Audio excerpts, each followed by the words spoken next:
2017 TIF workshop. This is the second TIF workshop we've had. We have a lot to go over tonight, so I will turn it over to City Manager Roloff. Thank you, Mr. Mayor. I'm going to probably have staff just go through the packet of information that you received last week, as well as update you on some of the other things. We got some other requests in the last couple days on other things that we wanted to make sure we accommodated you. I think the real purpose of this, based on all the information that the council received at the first workshop on this topic, is really to get some direction from council on what you would like a final version of TIF policy to be.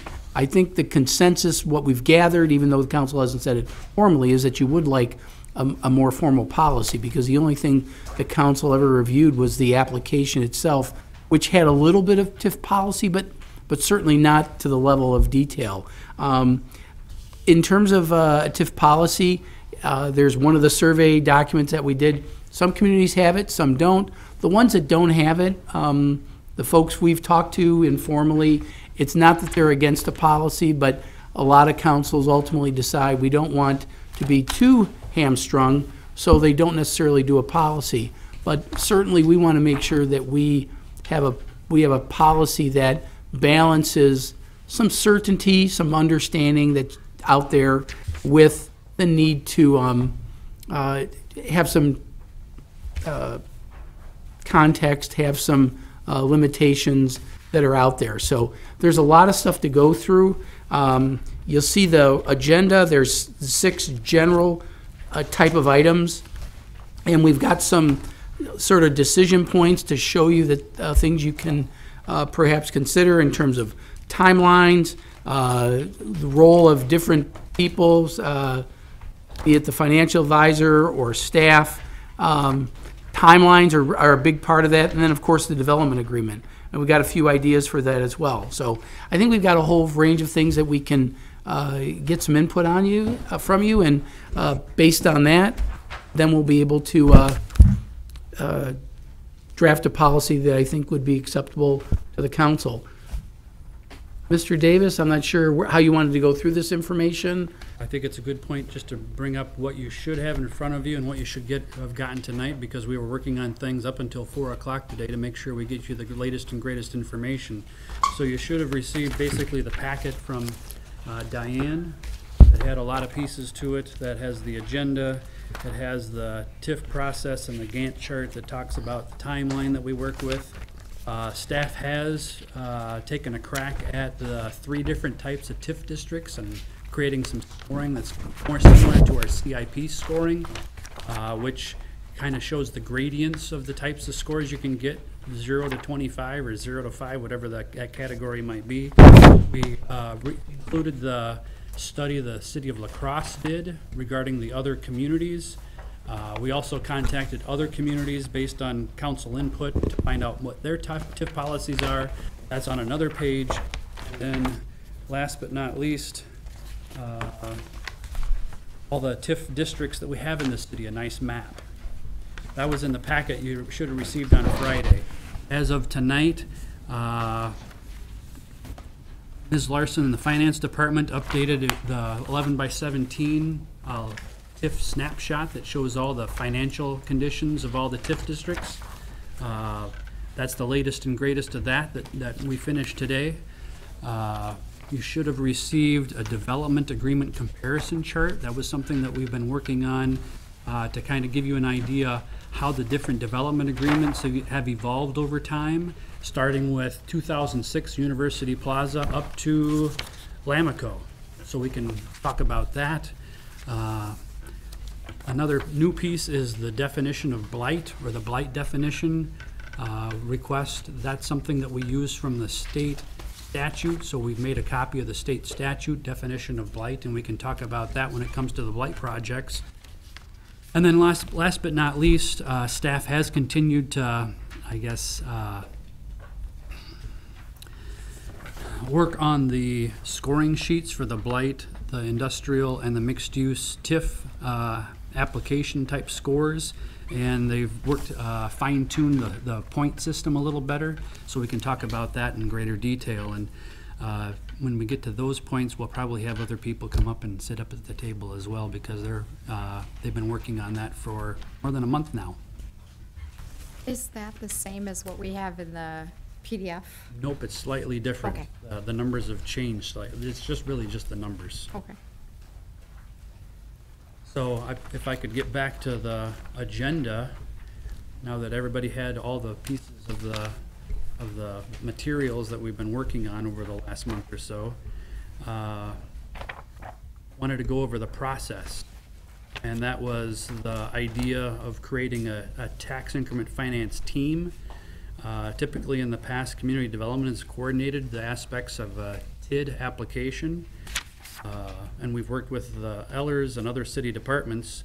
We're looking at creating more of a formal program, so that when we get a TIF application, or we even start the preliminary discussions about a potential TIF, we typically have invited Public Works in the past, because Public Works has been part of just about every TIF up to this point, either funded with TIF funds or built by the developer.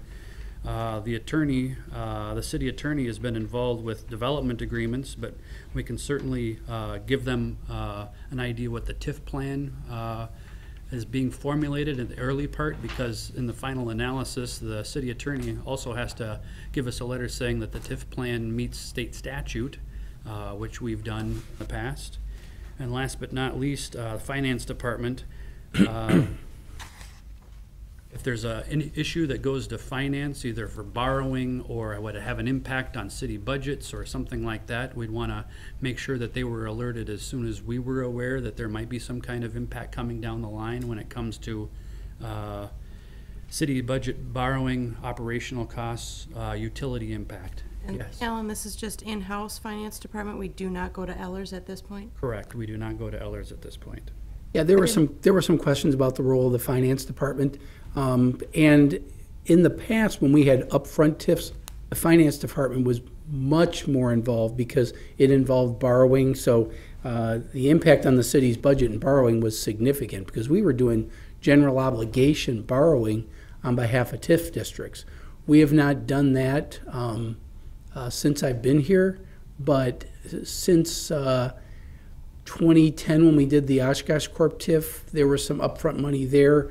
We did need finance involved, because even though there was no borrowing involved, it involved a donor TIF, which was TIF 7, of course.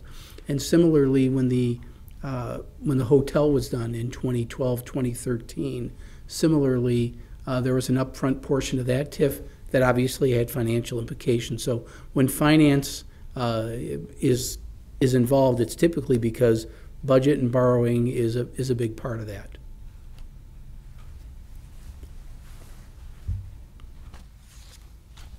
So, but we do list in the team on number 1, the city financial advisor. So I'm assuming that would be whoever's contracted at present, Ellers. Correct. We typically send them drafts of project costs or spreadsheets on pro forma that the developer is working on, so that the developer provides us a complete application, and Ellers can review even a preliminary to make sure that if there's any missing components, that they get those submitted so that they can do the complete review. And they're always using the developer's numbers, not independently seeking those, correct? That's a good point. We do not do an independent market study or market analysis, rent study, occupancy analysis, anything like that. That's all provided by the developer. I don't think Ellers has the capacity to do something like that. We'd have to actually contract with another consultant to provide that kind of information, because city staff and Ellers we don't do those types of studies.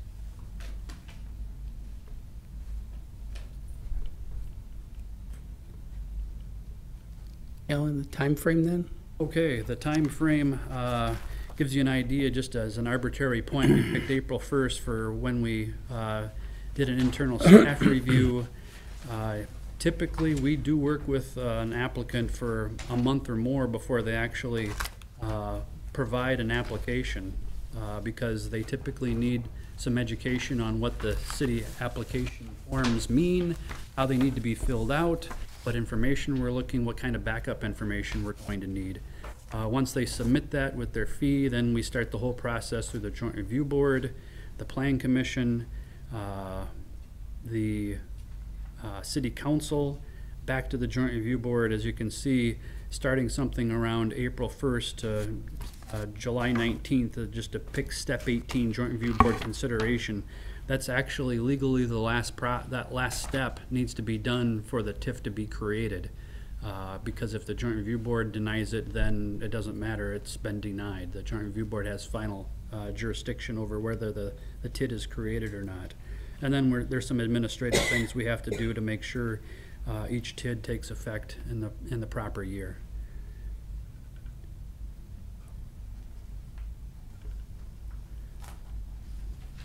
And one thing that's maybe not exactly on the schedule here is that there's one thing that economic development or community development in general has we've strived for, I'm not sure what verb I'm using, is to accelerate the development process here in Oshkosh. So we've done a lot of work in the building inspection and zoning and economic development. So we're always trying to find ways to accelerate the process.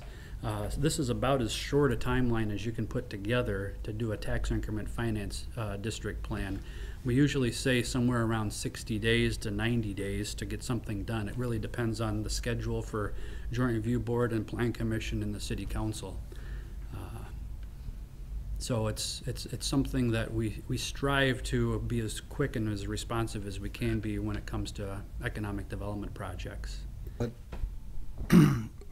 being quick is one thing, being thorough is another. Mm-hmm. We want to be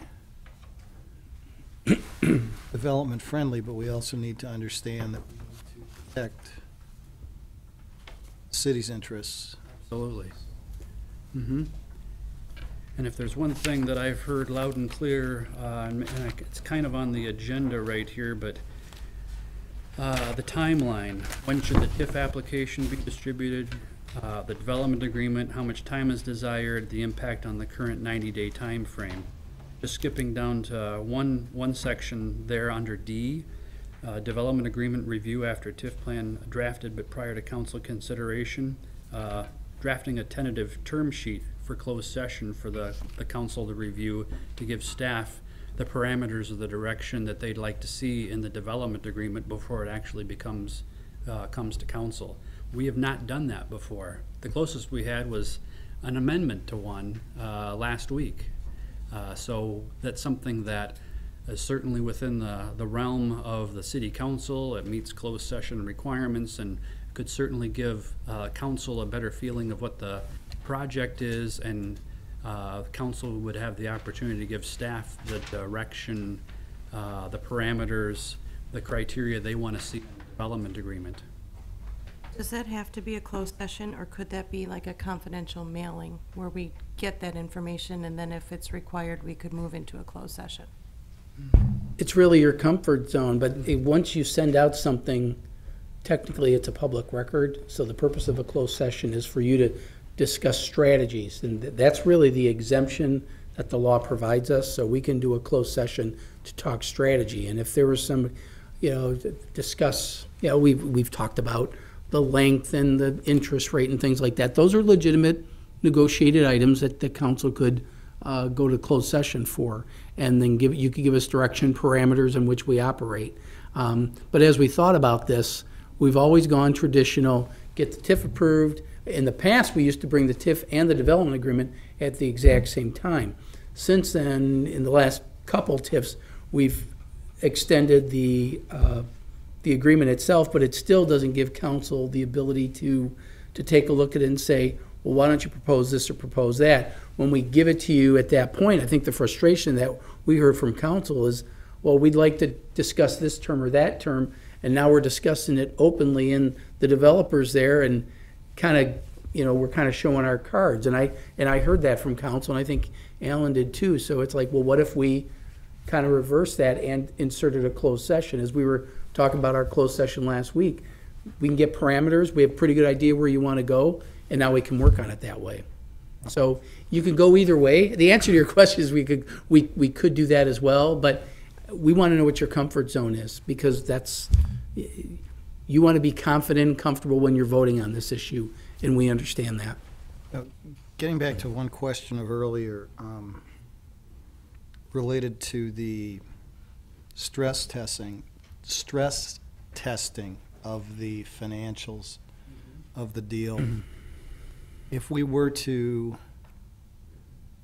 seek independent confirmation of that, you indicated that Ellers does not do that. How much, what would the anticipated, I mean, cost is one thing, yes, but sometimes you have to spend money to save money. And if you're doing it for due diligence, it's an investment, not a cost. What would that add to the time frame? If we set it up so that we have somebody maybe on retainer, that we've already gone through a process to select someone who will do the feasibility or the market studies for us, so it's probably going to add a month or two to get that research done and report back to us, just off the top of my head. But it And would that be wouldn't eligible. necessarily have to be done for everyone, but Correct. that there are some that would probably benefit from, because right now is we're taking someone else's words that this is what it is. Ellers kind of looks at it, but doesn't really, say 2 and 2 is 4, but prove it to me now. I think we need to do that is because sometimes agreements, 2 and 2 adds up to 5, but in essence, it may actually only be 2 plus 1 to add up to 3. Are those costs part of the eligible project costs if we do an independent analysis? It would be an eligible project cost, yes. Reimbursable by the TIF, assuming the TIF gets created. Yes, my question is, does the council want market research done? Let's just use an example. It's a hotel. Do you want somebody to do market research on a hotel? Or are you saying that you want to, Ellers takes a look at the pro forma that is submitted. They analyze the pro forma to see if it meets certain standards, if it's similar to other projects and things like that. They don't do market research on. They won't tell you what the average daily rate's going to be. They won't tell you the occupancy rate. They won't tell you what the competition is like. That's kind of the market side that they won't do, but they will take the developers as a hotel example, the average daily rate and occupancy and things of that nature. They take that as what the developer provides. If you want an independent verification or review of that, that's when you're talking the extra month or two to hire somebody Right. else to review that. Well, Just if check it's a out the major assumption. hotel chain, they've done their market research before they even look at Oshkosh.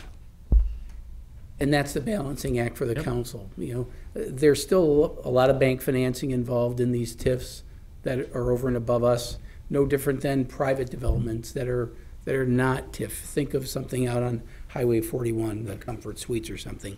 We didn't get that market analysis when the Plan Commission took it up. So it's really up to the council. What's your comfort zone? Because you are providing public support to these operations, and if you're gonna think of yourself like a bank, what comfort zone do you want to have before you give a loan, or in this case, what could effectively be some type of grant, even though it's based on performance. So that's the type of thing that we would want some direction from the council. Is that kind of covered in the look-back clause, though, if their numbers are If they exceed off? them, well, if they exceed them, if it's off and it's better for them, that's where the look-back clause comes in. If it's worse for them, then it wouldn't change the deal at all. Provided it's set up as a pay-go TIF. Correct. I think my comment is, in regards to this, as Mr. Peck said, maybe not necessarily every single TIF, but certainly, as the mayor said, okay, if it's a hotel, well, that's one thing. But if, say, somebody wants to bring a huge water park or something of that nature, something that's not typical development in Oshkosh, I think needs that added due diligence. I think, and as we become more attractive, if it's something that we haven't had, kind of like the, with what the Lamico, that's very different than anything we've had in Oshkosh, and certainly not something from what I understand, in the state of Wisconsin. So if it's not something we've done before, not something that's been done in Wisconsin, I think for sure that would make sense to have an independent study done. And to that point, you know, as you said, case by case, so depending on where we are in the timeline would be when it would maybe be appropriate to come back to council. And then it might also depend on too, if it's a 75% or a Right. 90%. Right. You know, if it's a 15-year versus a 27-year, those are all the factors that would probably have to come into play for something like that. But I agree, I think when you have those unique circumstances, scenarios, not that the developer is trying to mislead us by any means, but I think having that independent look isn't a bad idea either. And maybe having, Took a month to 2 months to get that analysis. Yes. Could that be started earlier in the process, as soon as we have an application coming in and brought to us to say, hey, do you guys want your market analysis done? I think we could do it that early. I'd talk to staff and figure out a time where that would have to be introduced, so that that information would be available for the council to review prior to the TIF So when it slows action. down. Everything, the purpose of this chart with all the yellow points is to show you what minimum is required. This is, you know, when we're talking to a developer, you know, how soon can we get this approved? Well, here is the absolute minimum. Anything else that comes up. One of the things in here, because we're following the minimum, what the law requires in this, council doesn't get it until the end of the process. And, you know, maybe one of the things we can do is insert council earlier in the process, even though it's not required. If there's any trepidation on any part, whether it's market research or it's, you know, checking these folks out because we're not familiar with them. If we got somebody who has a developer track record around here, it's the comfort zone's there. I mean, it's a lot, or it's better. If they're good. It's not a perfect thing, because if the person is local, you may know too much about them. But you want to have that information so that, hey, my comfort zone's not there.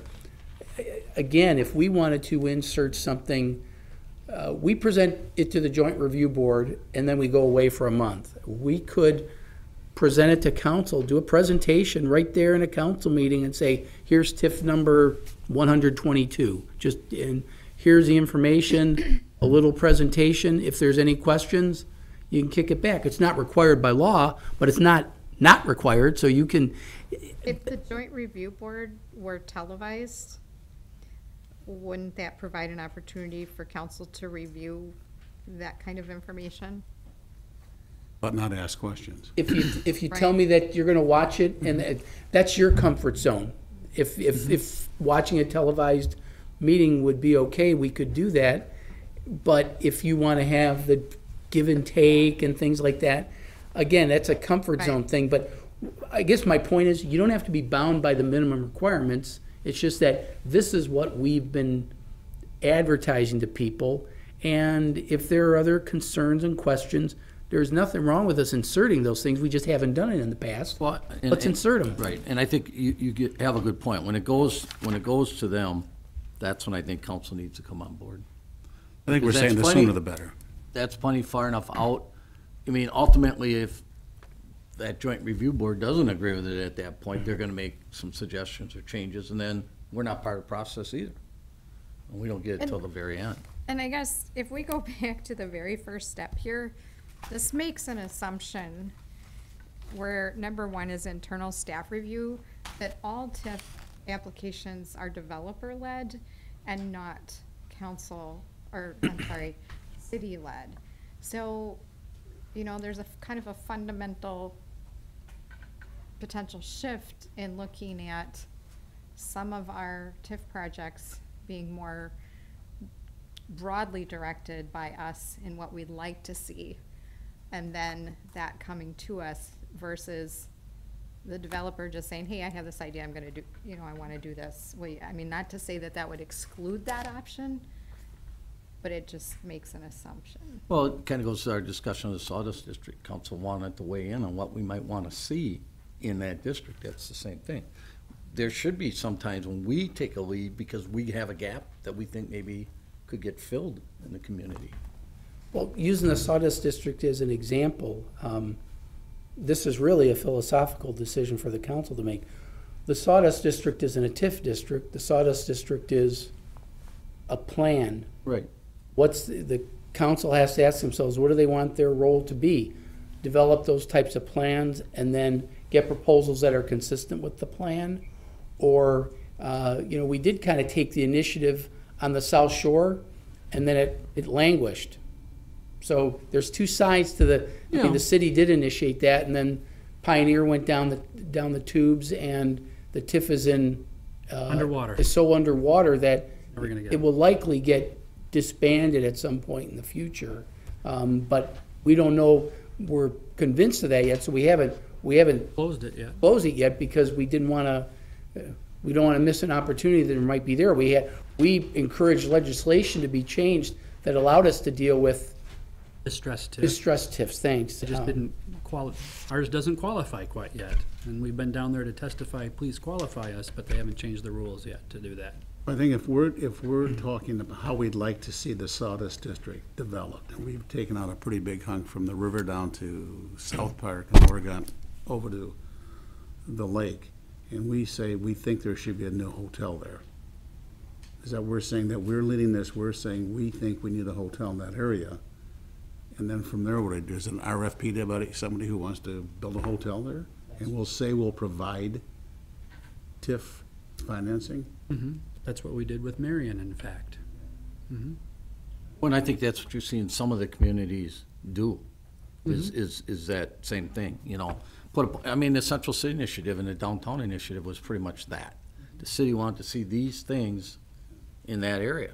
And then, worked with the different developers, worked with the different business owners to get to that point. And I think the Central City Strategy now, the new one, is kind of in that direction. So I don't see it where this would be a whole lot different. Doesn't it go to all of our industrial parks, there's land for sale. I know some community, Steve was deputy mayor was saying, TIF finance available if you build XYZ on this hunk of land. There's a perfect example of a city-led TIF. That's typically Right. the Yes. city That's what we're doing saying, those yeah. industrial Exactly. TIFs. So it comes down to what your comfort zone is, how far you And want us to get doesn't into have to it. be etched in stone. Obviously, the last few TIFs have come forward have been all from the developer side, which is great. But at the same time, I think we want to dictate a little bit of what we would like to see in Oshkosh. We hear from our citizens, they're looking for different things. We've got the aviation industrial parks, we know that, but that's really driven by us in the county. Absolutely. So, we have that district, we've added some land out in our industrial parks. We want, to broaden our diversity in our manufacturing, so we're somewhat leading that charge too. The transload station was Absolutely. something that we took the lead on and worked with, and it looks like it may produce something out of that besides the transload station. Yep. So I think it's a dual role. And So we at may what have point do we learned, insert that? and we may have learned, based on our former TIFs, the ones that are maybe not performing as we would like, what not to use it for.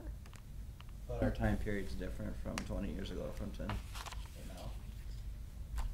Maybe different markets are, but maybe certain things can be used at that time. Well, and that's where market analysis too, and working with the different developers and, different entities. There's a couple different studies out that the Conventions Visitors Bureau did. Is there anything off of those studies that we could take and glean and use in that to enhance future development in Oshkosh?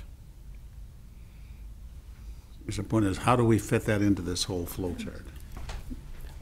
Well, you may be getting into it a little later when we get into the TIF scoring sheets, because the whole idea is, does it fit in with some of our plans? Even the ones that are arguably financially a little sketchy, do they meet certain goals? Even Marion Road, as imperfect as that is, from a financial standpoint, it is not a good performing TIF. But from a planning standpoint, arguably, it's very successful. And you have to have a history to know what it used to look like and what it looks like now. From a planning standpoint, it's been very successful. It's arguably, I would have preferred something other than apartment buildings. And I that's totally appropriate. That critique is legitimate. But given what it took to get that cleaned up, the amount of money we had to put in, if that was not city initiated, that never would have happened. Because other private investors would have run away from it. The city, because we're engaged and invested in it, we had to do something. We just couldn't sit there and just let it flounder. So there is legitimacy for city-initiated TIFs, and it usually goes back to, is it consistent with one of these plans? And, you know, it says Imagine Oshkosh in there in the criteria for blighted areas.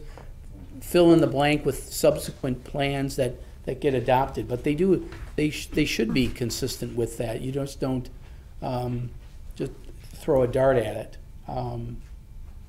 But what I'm hearing, because I want to make sure that we're continuing to move along, getting counsel earlier in the process. So if there are any, I don't want to say red flags, but red flags or areas of concern or interest, you want to get a shot at it earlier. So concurrent with presentation to the Joint Review Board, we could do a presentation to council. And we can make the determination perhaps at that point whether we need to, on that case, do the independent analysis. Right, whether it's independent analysis and, yeah. Okay, that's very helpful for Roughly us. step 6 of the process. That's where you first get to the joint review. So there's time for, the staff to work with the developer or vice versa. Ellers gets the information, Ellers prepares, you do the public hearing notices, and that's when council gets engaged. Because that, I think, is a little bit of our frustration. We hear from other people before we even have the information. So that sooner than into that Yeah. process. Just because you aren't in the process now doesn't mean you can't be. 'Cause Right. So we can get you in earlier. Is that a general, we're Let's say trying to get yes. some, Yep. you like that idea, that concept? Thank you. That's wonderful. Alan, any more with is Well, there you something else in there with that timeline? Let's see. Can we go to scoring, or are we? Yeah, let's go to scoring, because you brought that up a little bit, and we're trying to go away from just the 0 to 25 or 0 to 10 or 0 to 5 to put a little more meat on the bones when it comes to how many points you can get for various types of criteria for all these different types of TIF districts. We have blighted and industrial park TIFs right now.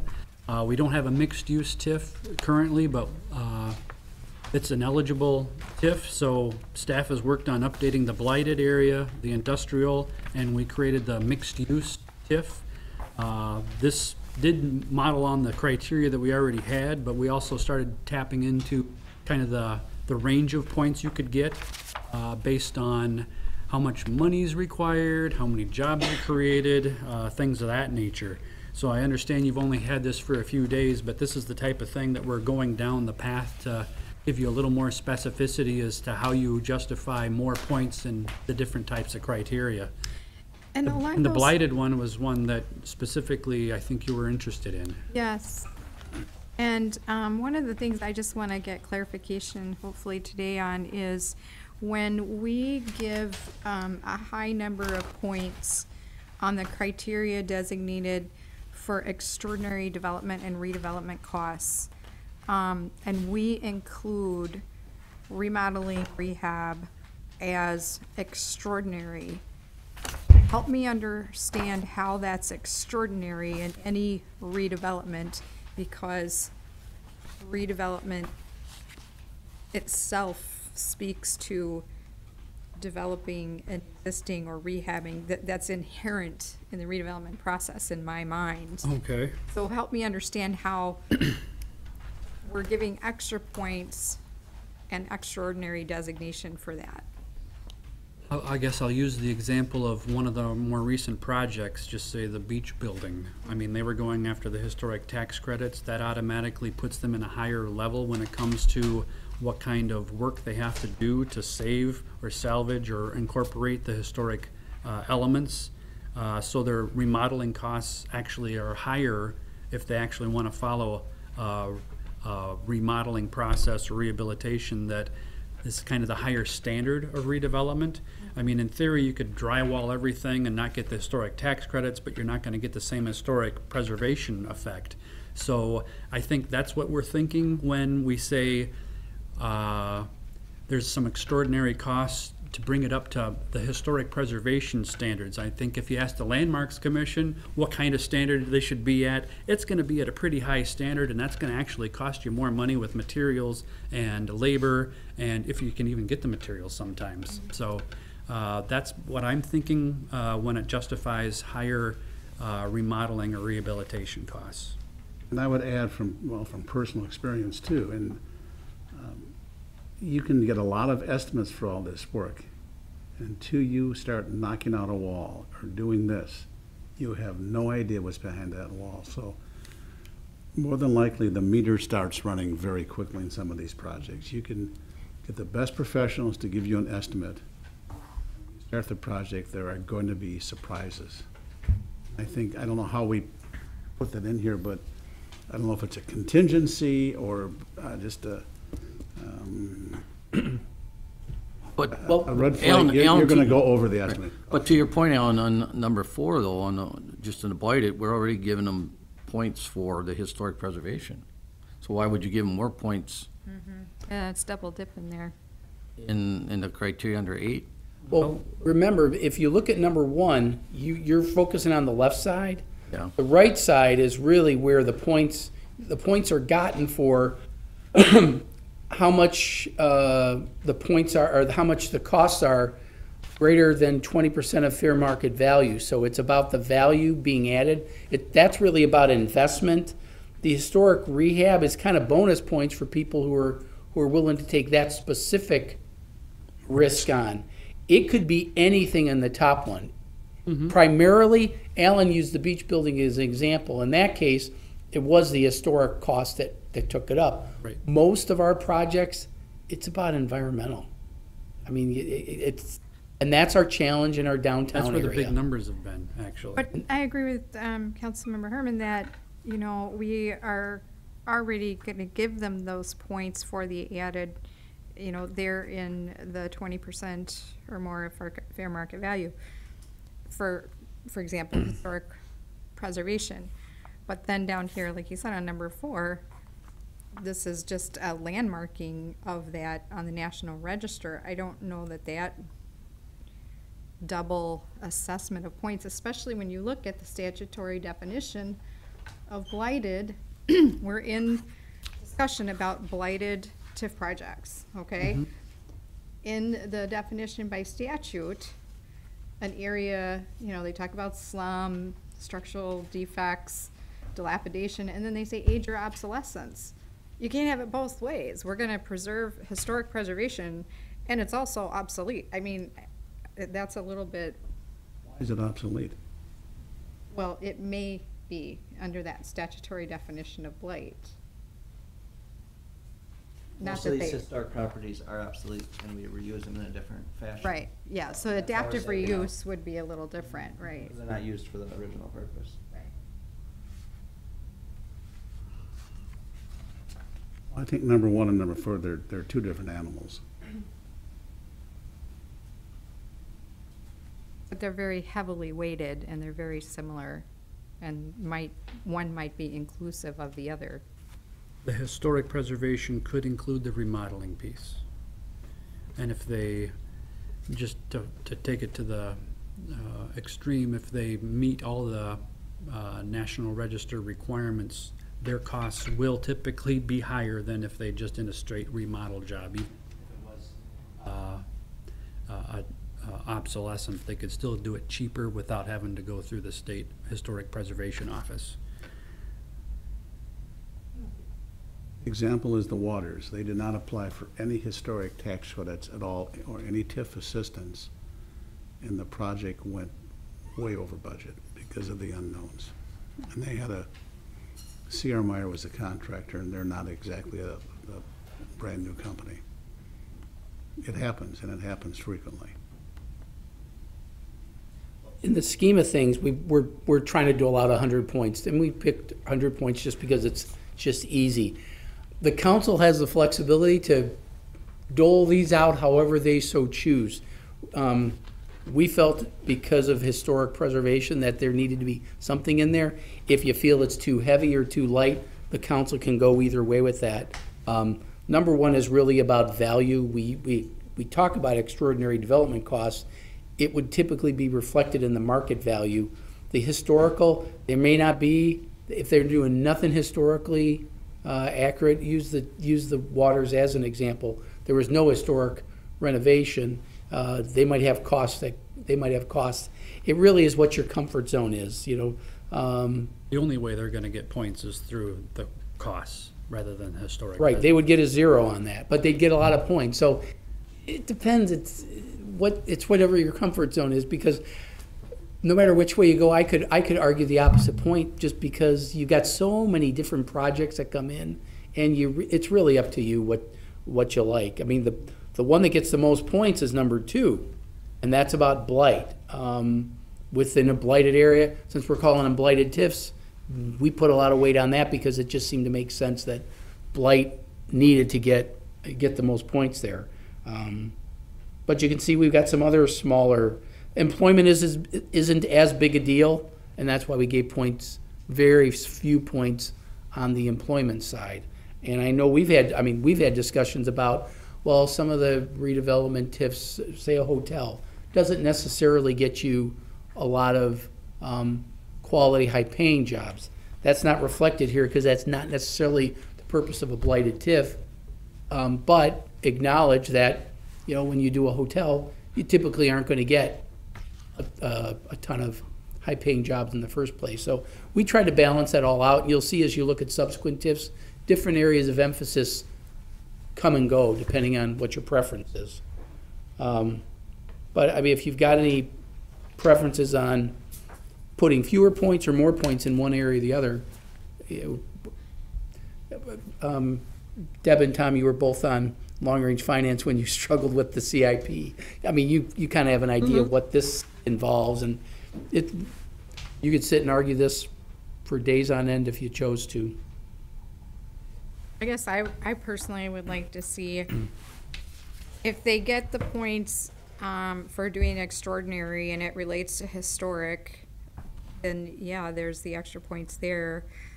But then if they go the extra mile just for the additional, you know, landmarking component, I can't see that being that heavily weighted. I could see like maybe 5.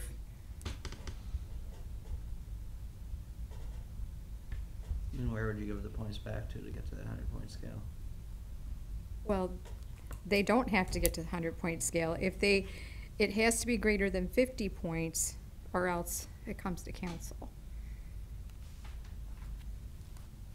I guess I don't have an issue with that, because in my opinion, and Mr. Davis and I have talked about this, I want to say probably about a month ago, and you know, we're headed in a time too where we have been 100% focused on redevelopment, and we haven't talked a whole lot about TIFs to encourage companies to locate here and for jobs, and especially critically right now, you know, there's a lot of you know, potential dangerous things that may or may not occur coming up. And I think, you know, it's philosophical, I guess, to decide, do we want to continue on that path of 100% of redevelopment, or do we want to make sure that we are putting, you know, some energy into a bucket that's making sure we have companies locate here that are going to provide full-time employment with benefits? And then in which that case, then you would take a look at number 8, and that would certainly be then scored much higher than 5. Yeah, we could move, you know, if you wanted to keep this perfectly balanced on a 100-point scale, you could take those other 10 and put it in there. But like, I think what I hear Mark and Mr. Davis saying is that you don't necessarily, with the blight elimination, see that kind of employment potential. Generally, you don't. So it would be more a matter of stratifying against the other types of TIFs. I mean, there's no perfect system. It's just more what you're comfortable with. And, you know, recognize, you know, we know, I mean, Trina and I have talked about this with respect to the CIP evaluation.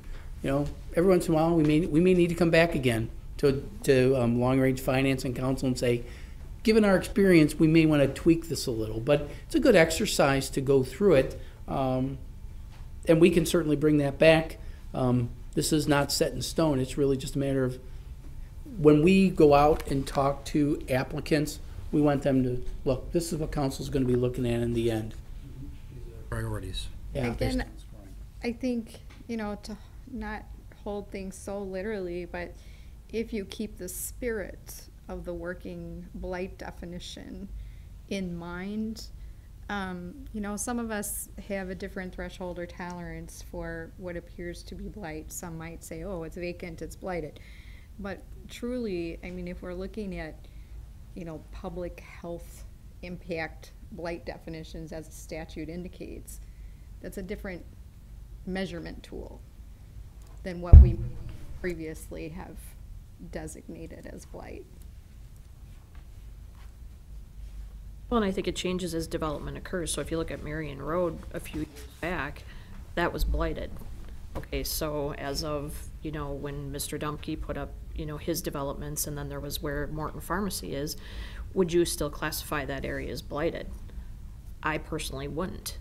So, you know, there was many pieces of the puzzle that were being put together. So that last part, do you really call it blighted? No.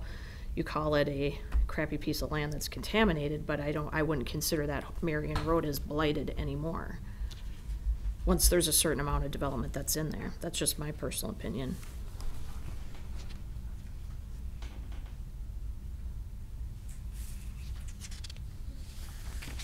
Well, speaking of the jobs, the industrial and business park, that's where we put most of the points for industrial and business park development. Is employment potential, that was 40 points. Is the big score for that particular category. We haven't had, the last one we had that was kind of developer-led was the Bemis project for the healthcare packaging a few years back. It scored very well with the points and scored very well overall since we incorporated that stormwater management for the whole neighborhood.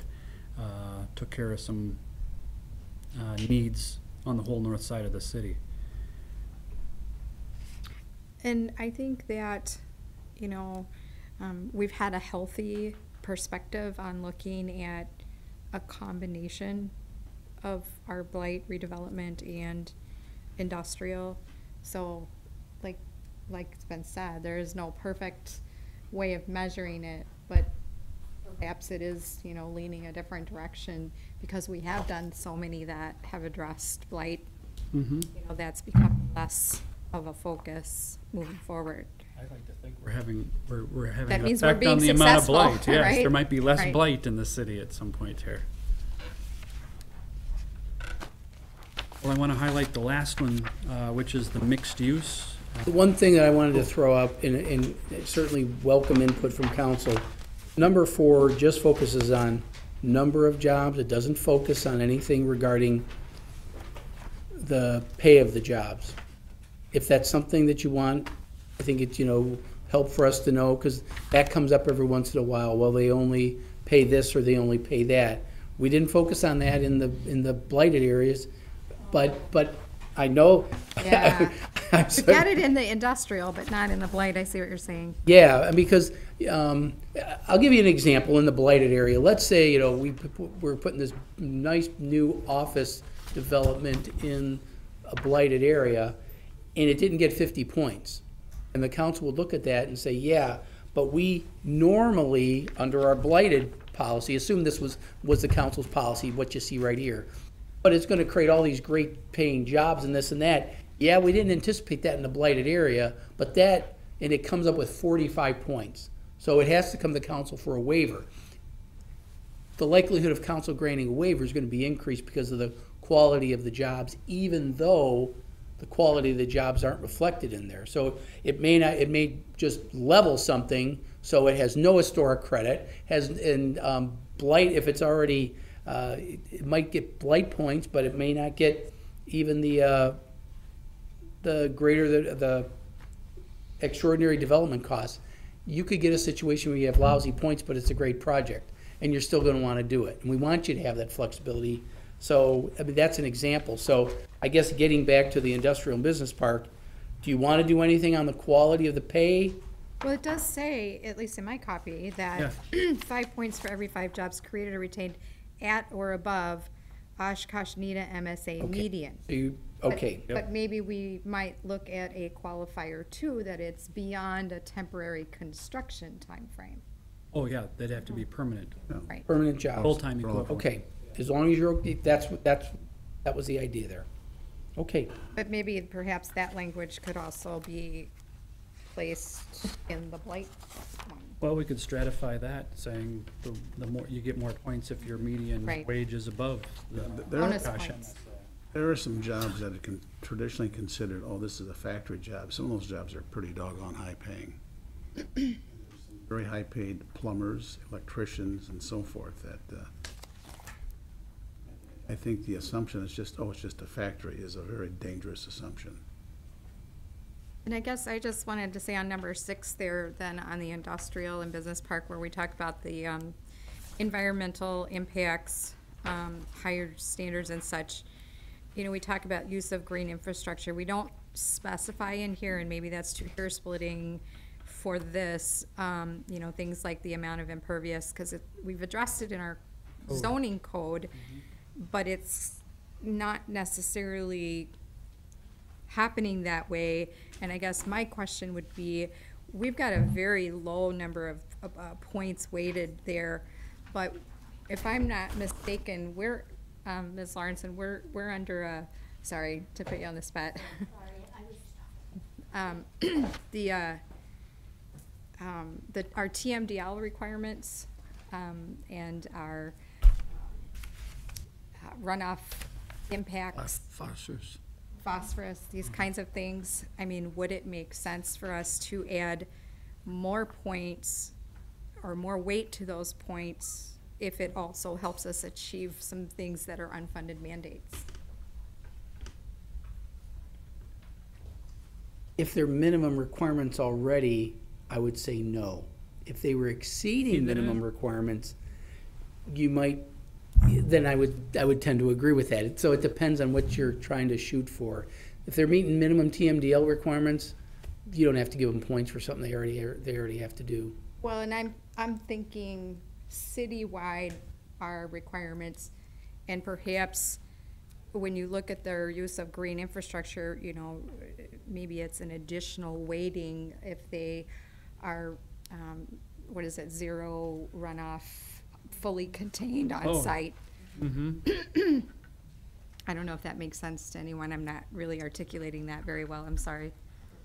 Alan, do these go to sustainability? Since we are offering points for these environmental impacts, does this ever go to Sustainability Advisory Board? Not to this point.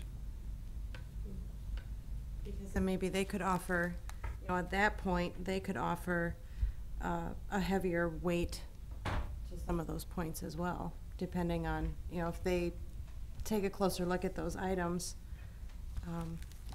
I think it might be worth having their input.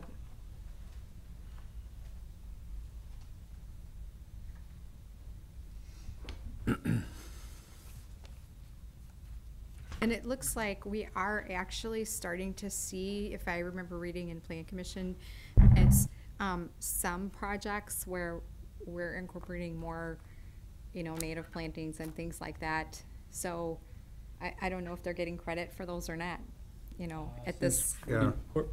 They're getting credit for them because we have a landscape requirement and we have the stormwater requirement. So going back to Mr. Roloff's point, now we have some minimums that they just have to meet. Right. Yeah, So- that's not extraordinary. Exactly. So, right, yeah. But I certainly agree with Mr. Roloff and perhaps your point that if they exceed our minimums, then I think we should look at something about giving them some kind of bonus points for exceeding minimums. Do you think bonus, or do you want to add them as things that they could also get part of these 5 points for? I mean, there's nothing wrong with bonus points, but you want to be judicious about getting too many bonus points because people will just sell it on one item. I'm just, you know, Right. playing devil's advocate with you. Yeah, because I I don't think have a we strong gave way. a full 5 points to a project that mentioned they might use solar. And I don't recall which one, but It was Greenery. Oh, yeah, right. Yeah. You know, all the landscaping is fine, but not if it's maintained. There's nothing in any of our criteria that says when your tree dies within 30 days, you've got to replant it. That's another zoning enforcement at that point. And Perhaps, then, that, I guess, the green infrastructure too, Ms. Davis, would you include, using, you know, for example, where appropriate, pervious, pavers or pervious concrete or that kind of thing in the use of green infrastructure calculation? Well, you could, although people are already using that now just to meet our requirements. Okay. So as I'd go back to, if they're using it to meet our minimum standards, I Right. probably wouldn't, but if they go above and beyond our minimum standards, then I would be open to that. Yes, So Alan, could we put something in there if we exceed them? yes. You know, maybe they don't do solar panels, but they do something like that exceeds Wind it. turbines. Yeah, it could be any of those things. We have one company that went to that extreme, they put the wind turbines in out, Rain gardens. yeah, out at Karim Corporation. So, you know, no, they didn't ask for a tip, but I mean, that's an example of Right. where they went over and above, you know, solar and wind, you know, we have it in there, but, you know, maybe it gets bonus points here and there once in a while. Right. And again, I think it's gotta be flexible. We don't wanna tie the hands of the developer that they gotta, you know, maximize all these things, but at the same time, you know, if they meet or exceed, they should get something for it. Excuse me. Alan, define business park. Business park is what we've defined in the zoning code. If you recall, we have a business park designation now, and it had been universal business park, but it was basically a separate zoning district. That was in a TIF district. It isn't right now. I don't think we have a business park in a TIF district at this point in time. Kind of getting to the business park, to me, that Aviation Business Park. means possibly office complexes. And Yes. I think, you know, we've been encouraging developers to raise the bar, and we took the lead with the central garage or the field operations facility. Something in here, I think we've got to, you know, we want more integrity in the architectural design of some of these buildings. And I don't know how we word that. I mean, the industrial plant also can be architecturally pleasing. Absolutely. I'd go back to we did, with the new zoning ordinance update, increase some of those requirements. So I would say if they're probably gonna spend more money to meet those requirements, but if they go above that, I could see them getting, points for exceeding the minimum standards for architectural. Absolutely. We can look at, I mean, I've heard bonus points term, I've heard exceeding standards. We can take a look at some things and perhaps offer those up. We didn't want to necessarily go too far on the bonus side.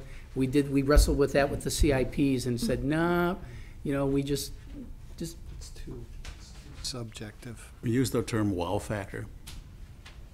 and then they're not focusing on the core things, which are jobs and value and things of that nature. But we'll kick it around and see what we can come up with for you. But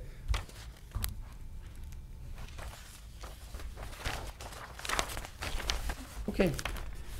Alan, mixed use is the new one. Mixed use is the new one.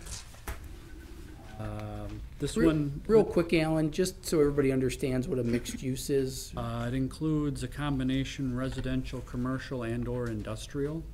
So it could be a bunch of different things. It's a shorter TIF district, but it encompasses. Shorter term. Shorter term. 20 Oh, off the 20. top of my head. So I think the city did try to do one with The the infamous Shopko? Shopko TIF. Yes. That was done back, it was the first TIF that I proposed, and the idea was, it was all mixed use. It didn't pan out because the economy tanked right about the time the TIF was approved, and now those townhomes over next to Fair Acres is really what came of it. That's where the Shopko store was originally supposed to go.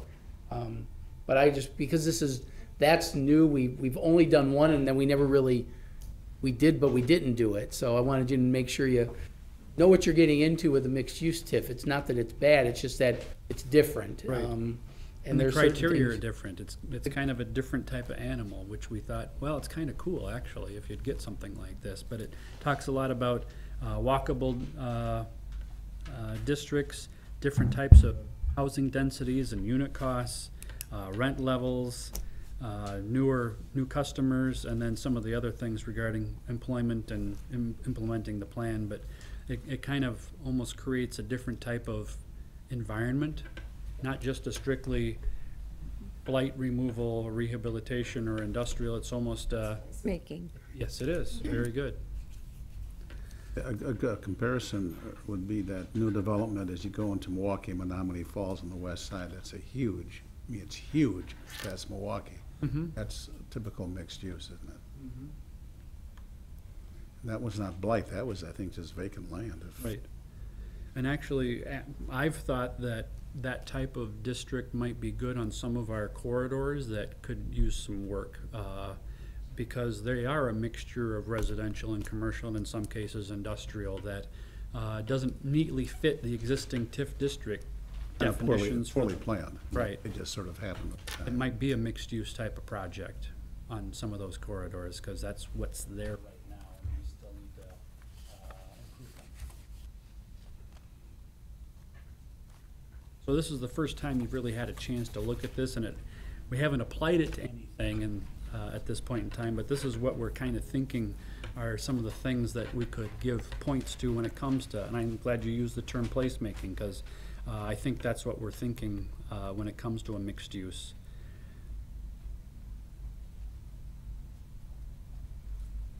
A lot of points for variety.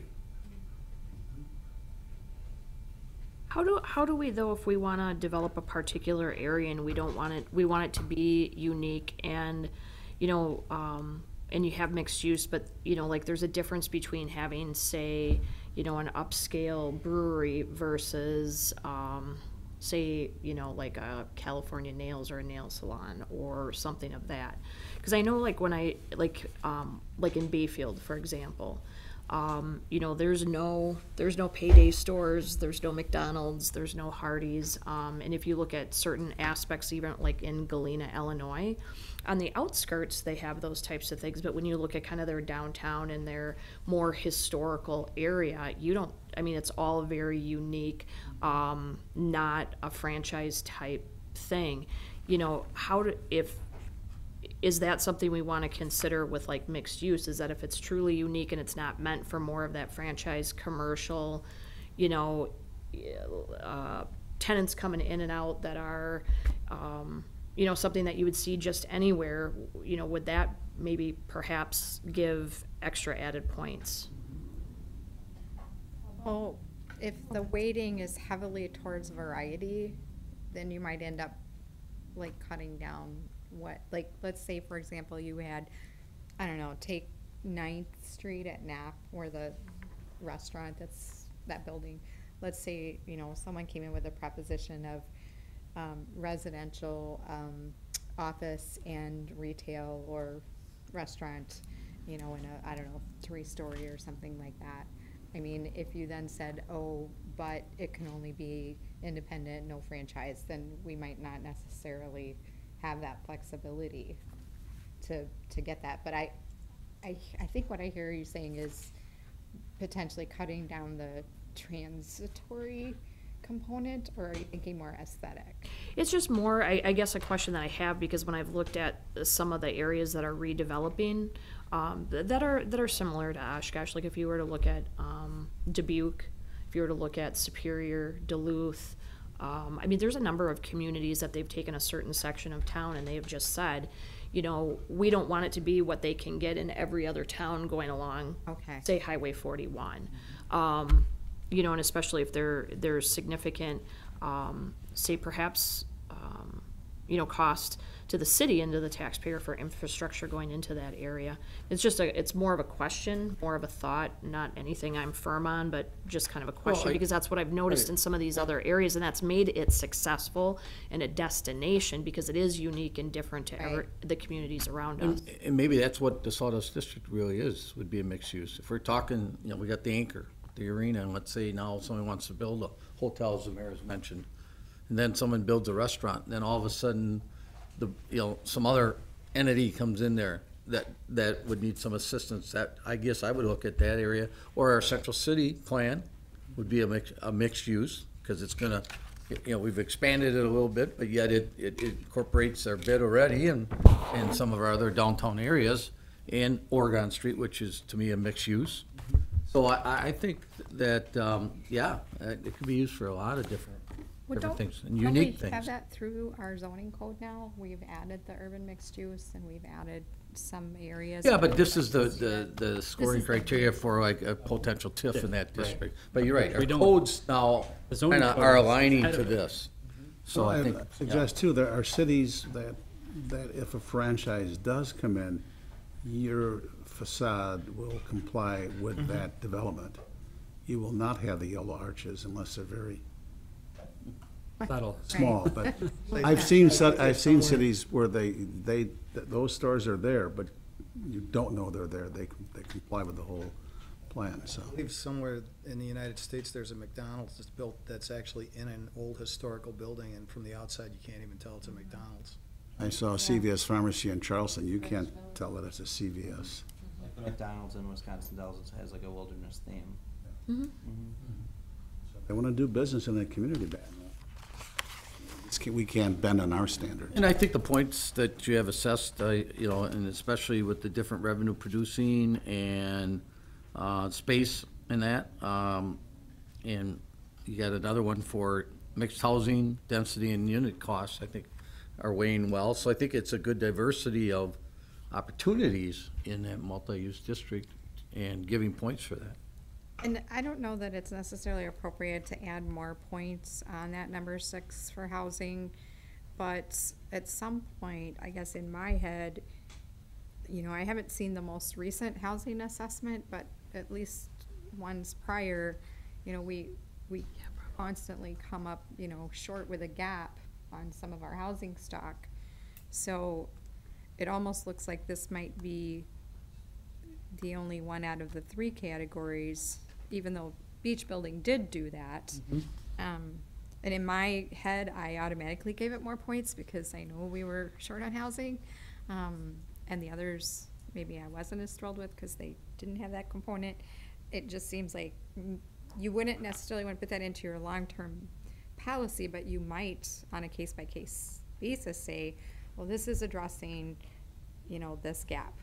So let's have the flexibility of giving it a little more.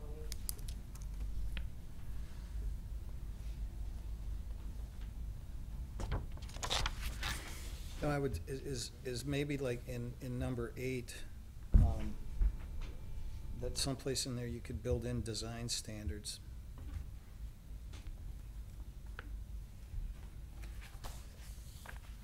That exceeds the minimum. Yeah.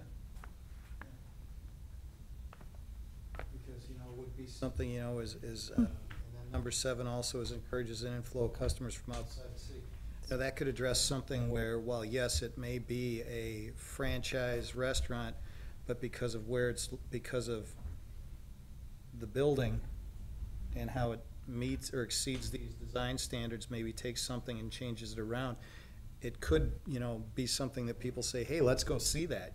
It's unique. It's not something that, even though it is a franchise serving the same food that you would get at any of their cookie cutter franchises, but that it's different, it would be a magnet for people to come in and say, hey, let's go check that one out.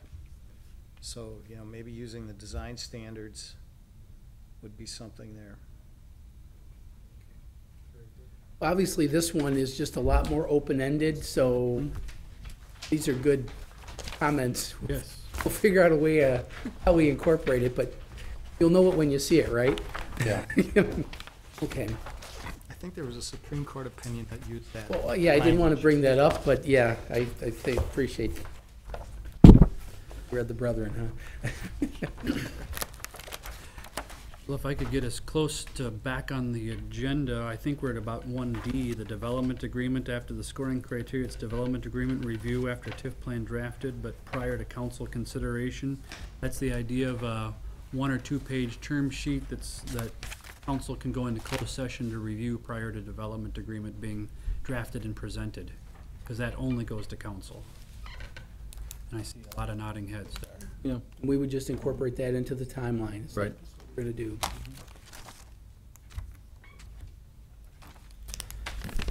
Let's see, we talked a little bit about city versus developer initiated TIDs. The advantages, we certainly can identify what we want to see happen where.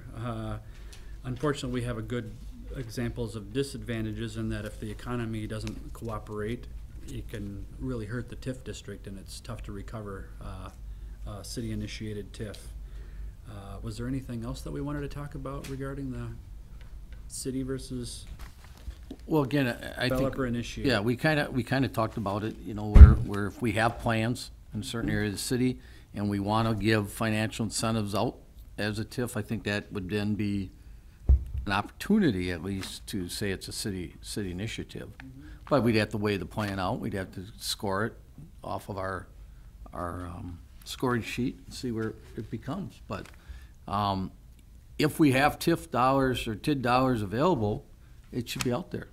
You know, I mentioned before about Cronenwater, when you drive by on Interstate 39, they got signs that specifically say TIF development money is available. So I think we need to, you know, let our developers know, let our local developers know if they're gonna go in the area, or as I think the mayor said, looking for others to come in with good paying jobs and things. So that would be the incentive maybe that GO EDC would use on behalf of the city to work on bringing in future developments into the community. Not everyone would maybe be specifically that, but I think a lot of your developments, that question you said, it comes up almost in the beginning, and then you guys weigh whether it should go forward as a possibility and do the criteria and all those types of things. So I just think if we have areas, and again, the industrial park for aviation is one, where if we have incentives, that would be one of them, to get a company to relocate. That done through an RFP? Would that be the mechanism to start the whole process, saying, we want somebody to build a 10-story hotel? I could say categorically yes for city or RDA-owned property. I'm not sure how we'd do that for non-city owned property. But city-owned property, that's what we typically have done. For privately owned stuff, I'll throw one out. And I'm talking a little out of school, but I don't think it's a big secret. There's been discussion about the old Eagles building across from the Y. It's just an example. If that were to come to pass, that's not specifically on our target list of we want it done, but it's certainly in our downtown action plan. As we've talked about the Central City investment strategy, the Imagine Oshkosh, we know that those areas on the fringe of the downtown can use something. We wouldn't want to discourage that, because that is in desperate need of rehabilitation. So there will be creative people that have great ideas. Don't want to put Nate on the spot over there, but you know, the Northwestern's discussed that as well in terms of potential buyers for their building. And we've entertained discussions with people. There's absolutely nothing solid, but you know, wouldn't we want that to get redeveloped? It's a great building. It's an awesome building, and just how do you address that? It's not specifically in our plan that we want that building taken care of, but we know if somebody moved out, we'd want to do something. But there may be, you know, something smaller and more palatable about, you know, smaller dollar amounts, shorter, for things of that magnitude. You know, that would be more custom tailored. And we're going to see more of those. I mean, micro TIFs are going to be more because of PAYGO. We're going to see more of the smaller ones, because they're going to do it on a project by project. If we go too far and make it too big, then it's too unwieldy. You know, there's been a lot of discussions. The Morgan District's taken time. I'm not going to give any excuses, because I think it's gone on too long, but it's a little more unwieldy. It's bigger, and that could be a reason why that one's dragging on. somebody comes in with a specific building, like the beach or the Washington building, they got a project, they do it, they get it done, and then we move on. But it does create the impression that we're doing more TIFs volume-wise, and administratively, we're doing more work. But the reality is the volume, dollar volume of these TIFs are relatively small in the scheme of things. So if we get good quality, do we want to go for it? Graphically, they've been much smaller. Yes. One or two parcels rather than entire blocks or neighborhoods. But if they're part of a whole area, and it's sort of like building by building, it's sort of a slow crawling process, but it's part of a total plan. I mean, I think we all, Dollars add up. yeah, I mean, we all have a dream and vision for the Sawdust District, but technically the council hasn't even approved it yet. That's why the whole Imagine Oshkosh thing needs to go forward, so that you have some parameters, so that potential developers, even though we don't control the land, we can control a little bit of, this is what we envision, this is what we want to achieve. You have to do something consistent with that plan, because if you talk about something completely different, then you're asking us to undo our plan. I think we want to have a general idea of what we want to do there, and then effectively that telegraphs developers, this is what you really need to be working on if you're going to be coming forward with a TIF on your own. Or a development agreement as a subset of a TIF district. Yeah, I mean, Possible too. we can do those. Okay. Move on to number 2. Ellers. The city has hired Ellers in the past for project plan reviews.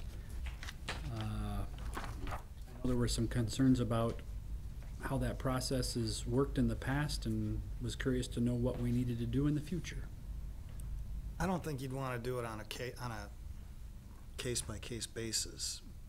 Maybe do an RFP every few years, similar to what you do with an auditor. And I think we've talked about that in the past. Usually it comes up during budget time, when we've asked, if there's, the current services that we've been using for a significant amount of time. I mean, we've been using Ehlers for a long time. We've been using AECom for a long time. I mean, there's a lot of vendors that we've used for a very long time. And there's benefit to that in that they have the history of what has transpired through the years, with the city and with the council. However, there's also, you always do run that risk of, being complacent too. So I don't think it's terrible. I know when we've gone to the League of Municipalities conference, there's a number of vendors that are there that certainly have said, hey, we would love to get in. We've tried to communicate. We would love to be able to have a chance.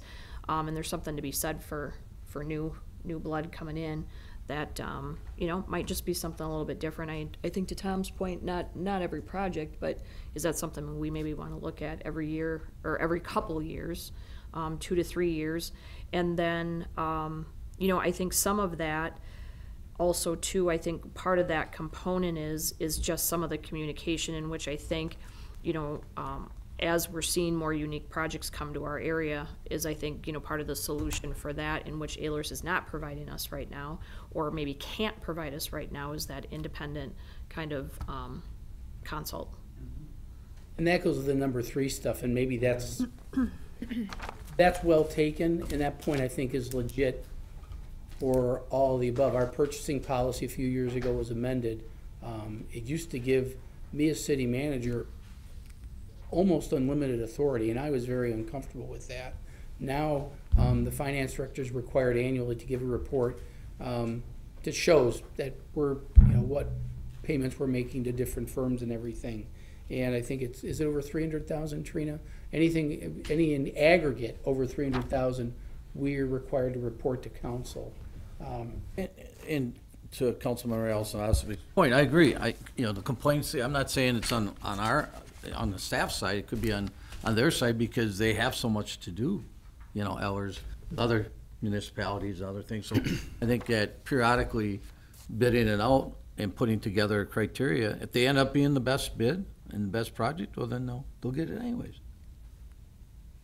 But I guess the other question is what more do you want beyond what services Eller's currently? Well, I think we've talked about it. I mean, what they do now is what we give them, which is usually the developer's information. If we want that outside, we have that option, and we can have someone else. And that's what number 3 is, and that's, so it's background checking on developer. That's Yep. not in the scope of work for Eller's.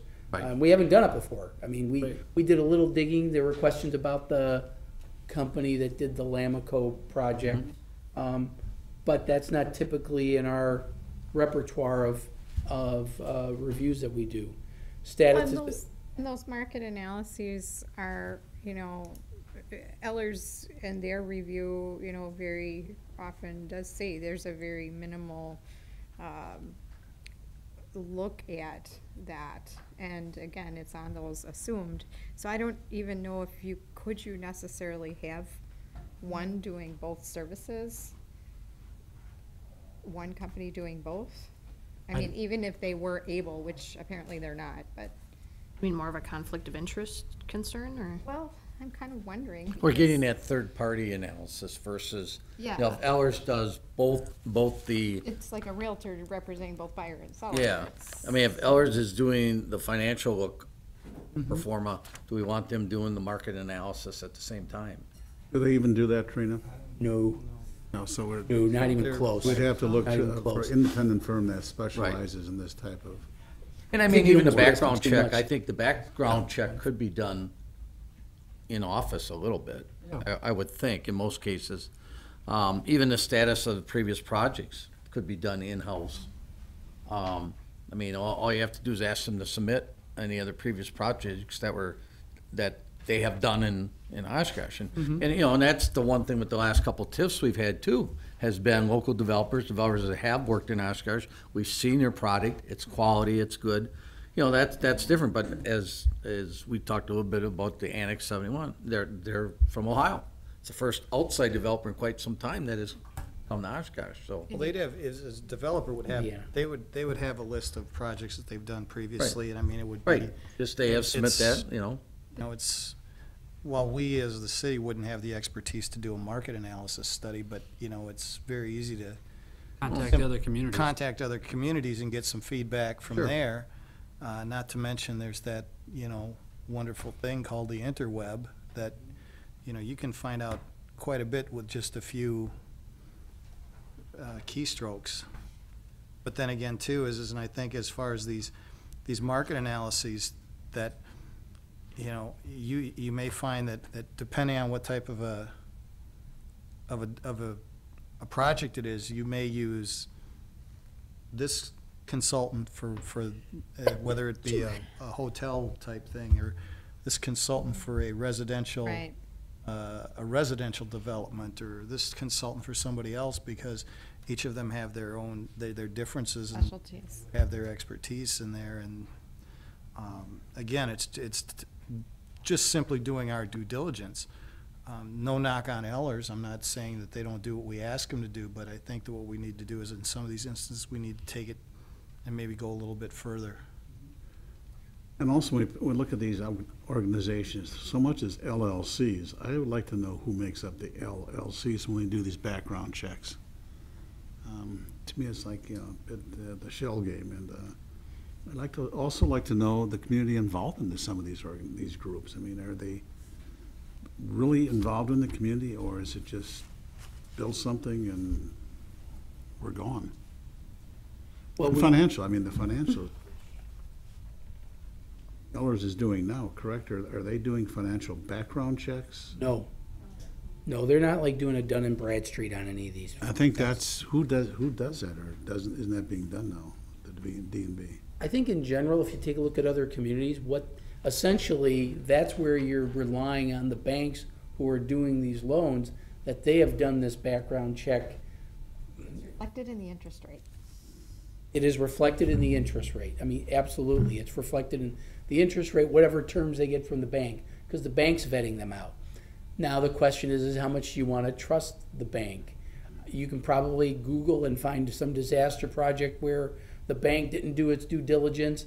If the city relied on that bank's due diligence, then we're left holding the bag. I mean, those are legitimate fears that can be out there. There was a bank that gave a loan to the people who acquired the Buckstaff company, who had no history of contract Just owners. one example. And it was a building that was opted 100 years ago, so not all banks, I mean, they brought us the recession of I wasn't gonna. 29 or 28, so.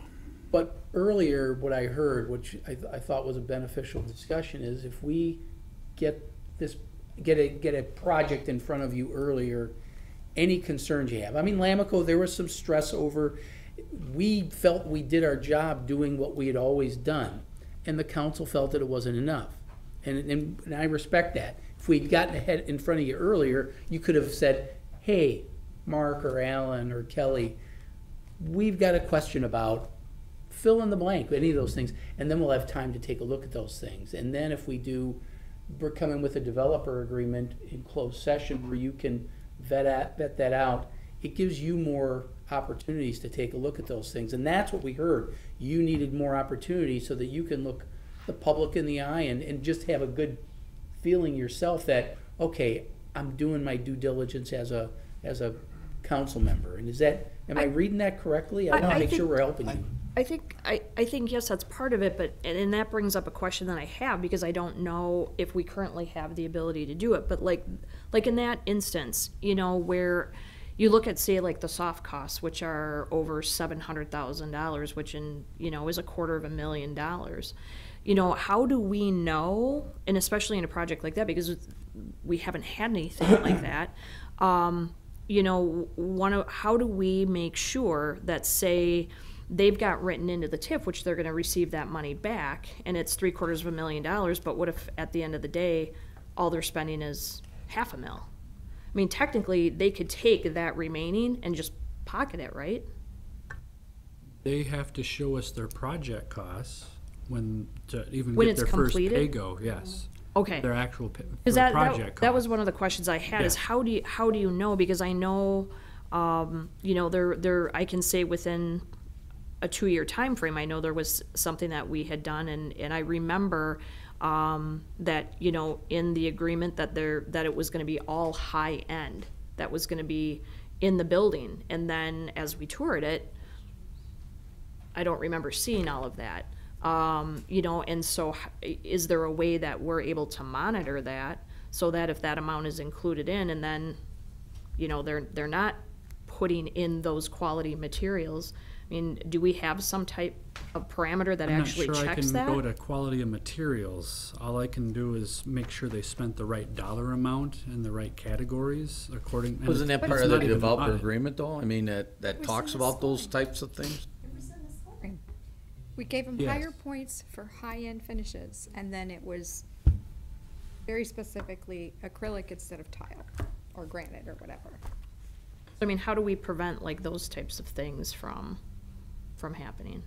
Because I don't think we have a kind of anything in place that prevents potential abuse down the road.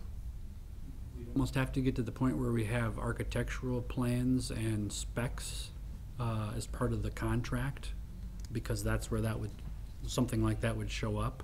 And then that would have to be reviewed or inspected at the completion of the project to make sure they actually installed everything that was spec'd out. You know, I think one of the things that I think I want to make clear is, at least from my standpoint, is by talking about these things and bringing it up, it isn't because we are anti-development. It's not about that. But we do have a responsibility, because any TIFs that we approve affect other entities. It impacts the county, it impacts the technical college as well as our school district. And so we do have a burden of responsibility, I think, to try to figure out how to make it as streamlined as possible so that we don't prohibit or give the message of being anti-development, but also making sure that we're also doing our financial due diligence.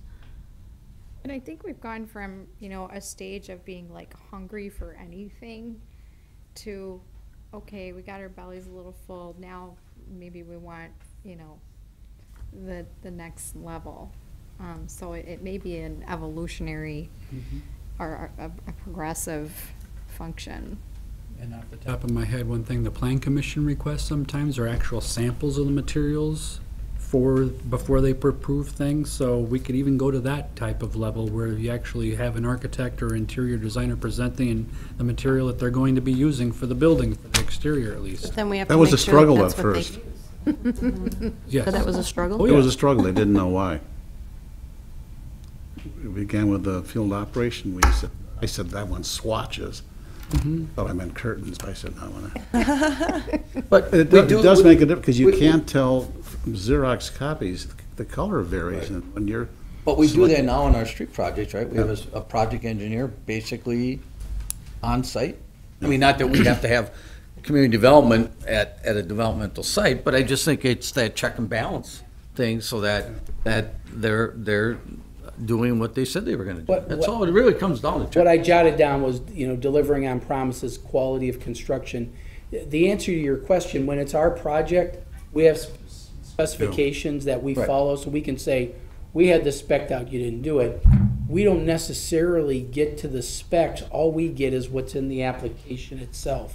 And I understand exactly what you're talking about, and I was trying to, okay, how do we make sure that they say they're gonna do tile floors and they do cheap vinyl, just as an example. And maybe they don't get their first pay-go installment until it's But checked off. Yeah, I mean, my answer, and please don't view this as an excuse, we have not gotten to that level of inspection. We've said, have you passed building inspection and have you documented the cost for your project?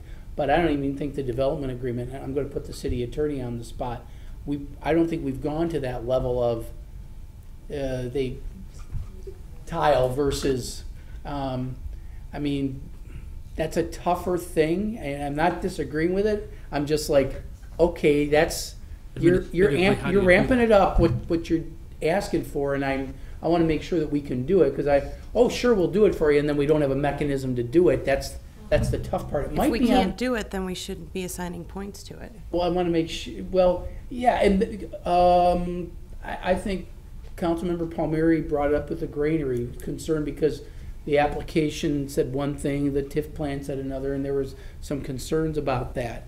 And I think, in that case, I think it was a misunderstanding, but if it came to a delivery of some expectations, are they delivering on something? If they said they were gonna put a bunch of sun panels up there and we give them 5 points, and then they don't No. do it, then it's like, well, why did you get the 5 points in the first place? And maybe that's not gonna be the one that tips the scale. I don't think a council member is gonna say, I approve the TIF because they had sun panels on the roof. Well, But you still wanna know that they're It not, not only deals with misleading. the scoring criteria, but it's also in, for example, those project plans and those assumptions where, let's say perhaps they're assuming, based on some limited market analysis, that they're gonna generate higher rents because they're doing high-end finishes. So they've got the scoring points to get the TIF by, and then they've got this, added evidence, if you will, in the project plan, but then, as Ms. Osby was saying, it's not there, so, Just use the numbers completely, potentially. and the And they've already IRR. gotten the tip. I mean, the short answer is, it's gonna require more review before something's paid. It's also probably gonna require some standards that we currently don't put in our development agreements. I don't have an answer for you tonight. It's not that we're disagreeing, it's more like, okay, we're scratching our head, how do we do that so that you're satisfied that Well, they're doing it that? comes back to the points, and it comes back to developer agreement, I guess. If you say you're gonna put XYZ in there, and it's not XYZ, you either gotta do it over, or we're gonna be adjusting how you get your money back. Do Because we, you didn't abide by what you agreed to abide by. If Trina or Lynn have any, you gotta come to the microphone, sorry. You can't just hide in the back row on this one.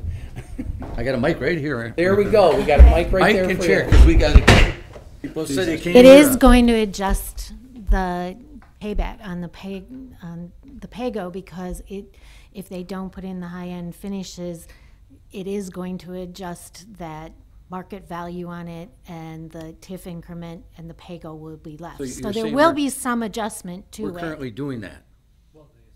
The assessment would not reflect the high-end finishes, so the TIF, it will not generate the level of TIF increment that is anticipated, so their payback on that increment amount will go down. So there is some adjustment Indirectly. in there indirectly now. That, So is would the assessor then have the developer's agreement to know what's in there when they go to look? the assessor is going to go and look at it and say, based on what's here, this is the market value I would put on it. Presumably the development agreement, because it was projecting a higher end finish, a higher end construction, would have anticipated a higher assessment in the end.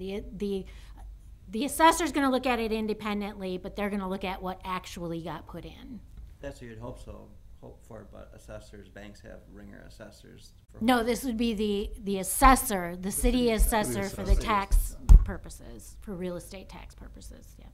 Some of our development agreements, although not all, have minimum assessment requirements, so if they didn't perform in their assessment because they went cheap on anything, it would be reflected in the value, and then they'd be punished on the back end.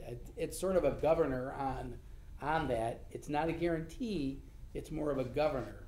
And it And- kind of falls in line with whenever that next reassessment is done, right? Or are they on a different schedule? Well, the initial Well, assessment, it- because the yeah, assessor the- doesn't look at the TIF plan and say, oh, I gotta get a value up to this.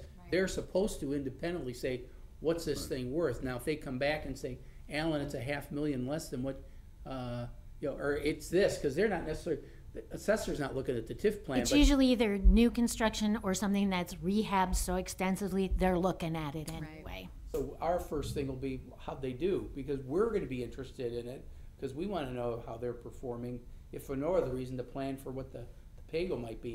And if they're not performing, it's $500,000 less. Well, why? You'll get the answers, but we will have reimbursed them for the minimum investment, so they get rewarded for only the minimum investment, not the assessment that maybe they advertised.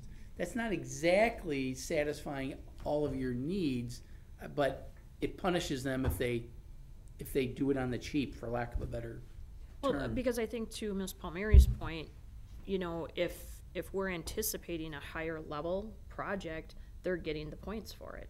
So if they're getting the points for it, then they should be doing it. And if they're not, and I understand, there may be things that come up, and you may have something that is just kind of like, I think about the owners of, Manila, when they went in there and they did, that, it seemed like, or the hotel's an even better example. The downtown hotel, Best Western, for everything they did, there was 3 other things that they found were wrong, and then they fixed those 3 things, and there's another layer and another layer and another layer, so, but then at that point, then there should be documented an exception or something, but I think we have to figure out a way to make sure that we're avoiding any potential pitfalls of that being something that would be a practice here in Oshkosh. I think we understand what you're saying. It's just a matter of, how do we Figuring it do out. it? And- Yeah. Okay, but thank you. That's, The term high-end, though, is just sort of anyone's. Can be nebulous.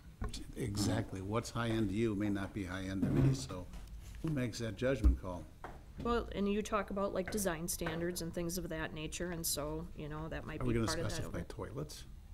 Value of Right. investment. that might And be then going what- in Right. is the- No, but I mean, you're the one who always brings up making sure that there's design standards and quality type things, like in neighborhoods or things like that, and I think we're just taking that and applying it to, when we're talking about, like I said, having that responsibility in which we're making a decision for other entities besides just ourselves. Well, design standards kind of fall on the outside of the building. Not really what's on the inside of the building. Well, except that we didn't incorporate any kind of universal design in our design standards, which would be interior. I'm hoping our next iteration will at least include that, because we do have that growing population. Like we said, it's nothing that needs to be solved tonight, but it's certainly something to bring up, because there We is hear ya, yeah. there is a big difference on a big project, you know, if you're spending $1 million versus 400,000. And they may have a legitimate Right. reason for it, because of, like you said, the unforeseens that drove their costs up. They can't continue at that rate because of that. They had to go somewhere to reduce their costs, but explanation might be all we need, and okay. The Washington Building's probably a good example of that, because they encountered some things with fire code that they needed to do that they didn't anticipate, and if they went less than what they talked about, it may be a function of that. So you get the valuation, you may still get the promise on, but they went and did one thing instead of another, so they had to go less on flooring because fire was more expensive. But we hear you. That's a good discussion. Thank you. Thanks for chiming in, Lynn. Appreciate that. Okay. Can I move on to number 4 then? Consideration of to close and approve TIF district if proposed development plans do not materialize.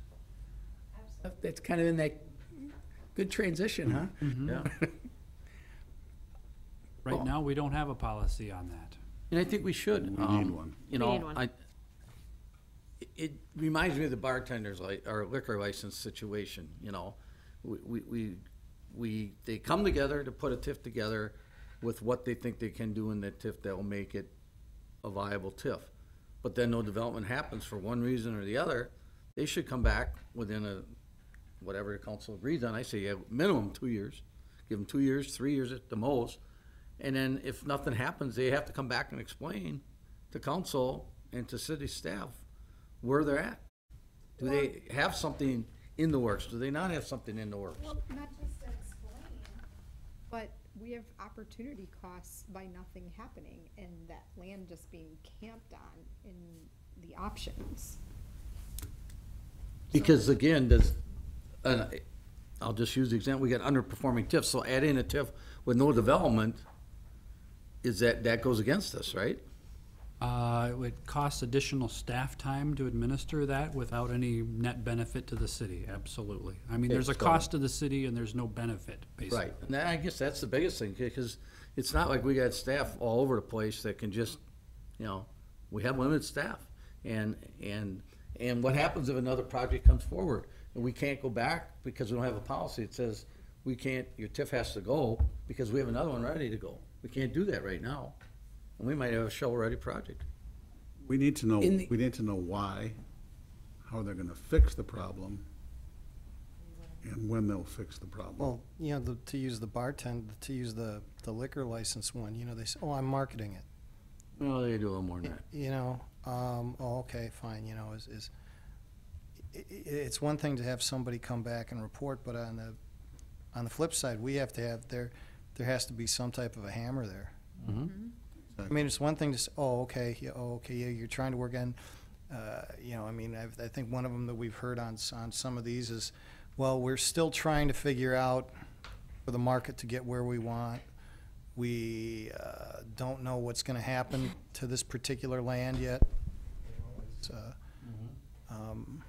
at some point, you gotta either move forward or say, look, this is not gonna happen. Right. And then it's up to us to say, okay, fine, then, done, we're gone. The liquor license is probably as apt an example as you can come up with. And, you know, and it's tough to say, to take away the license because you don't want to.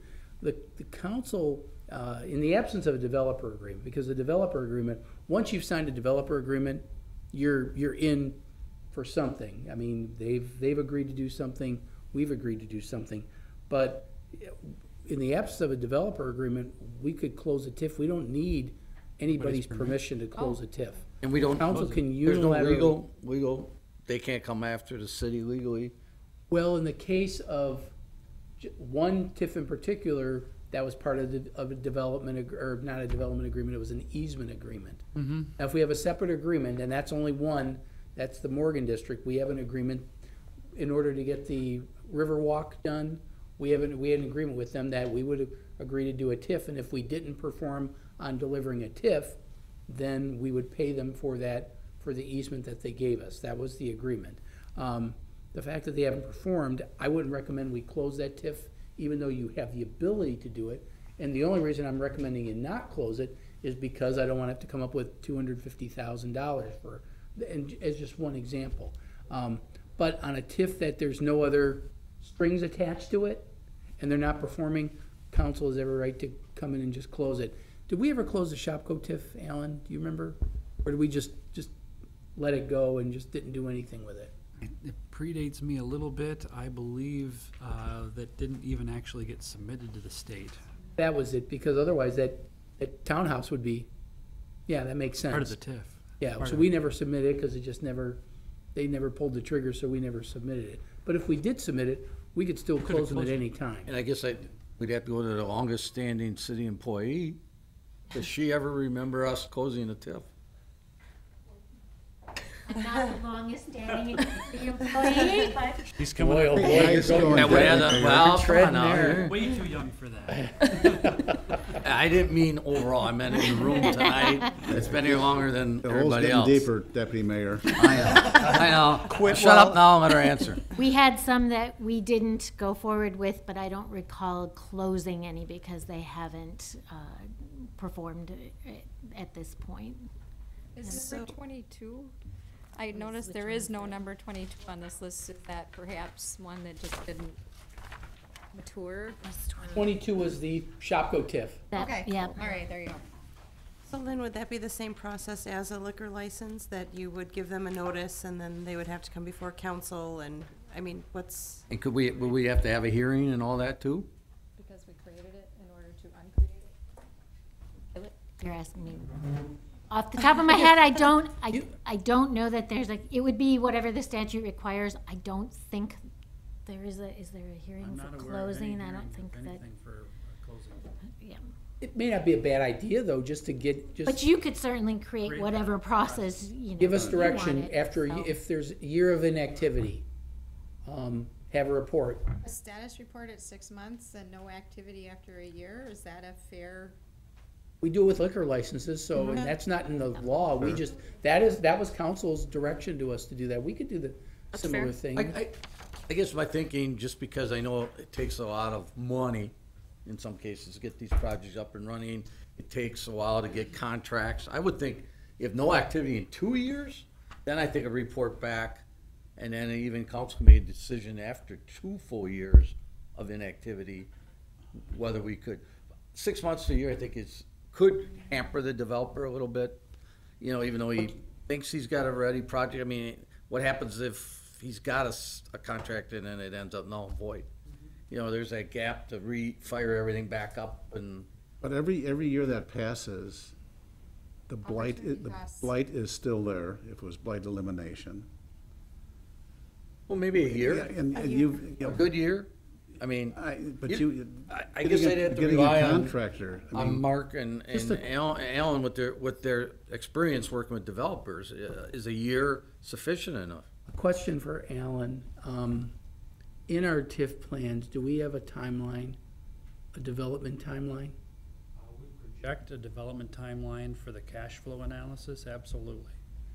Pick a number, because you want a date that you can rely on, and Right. that is something that, if that's in the plan, we could say 12 months after a specific date, if there's no activity, we report it to council, just like we do liquor licenses, we report it to council.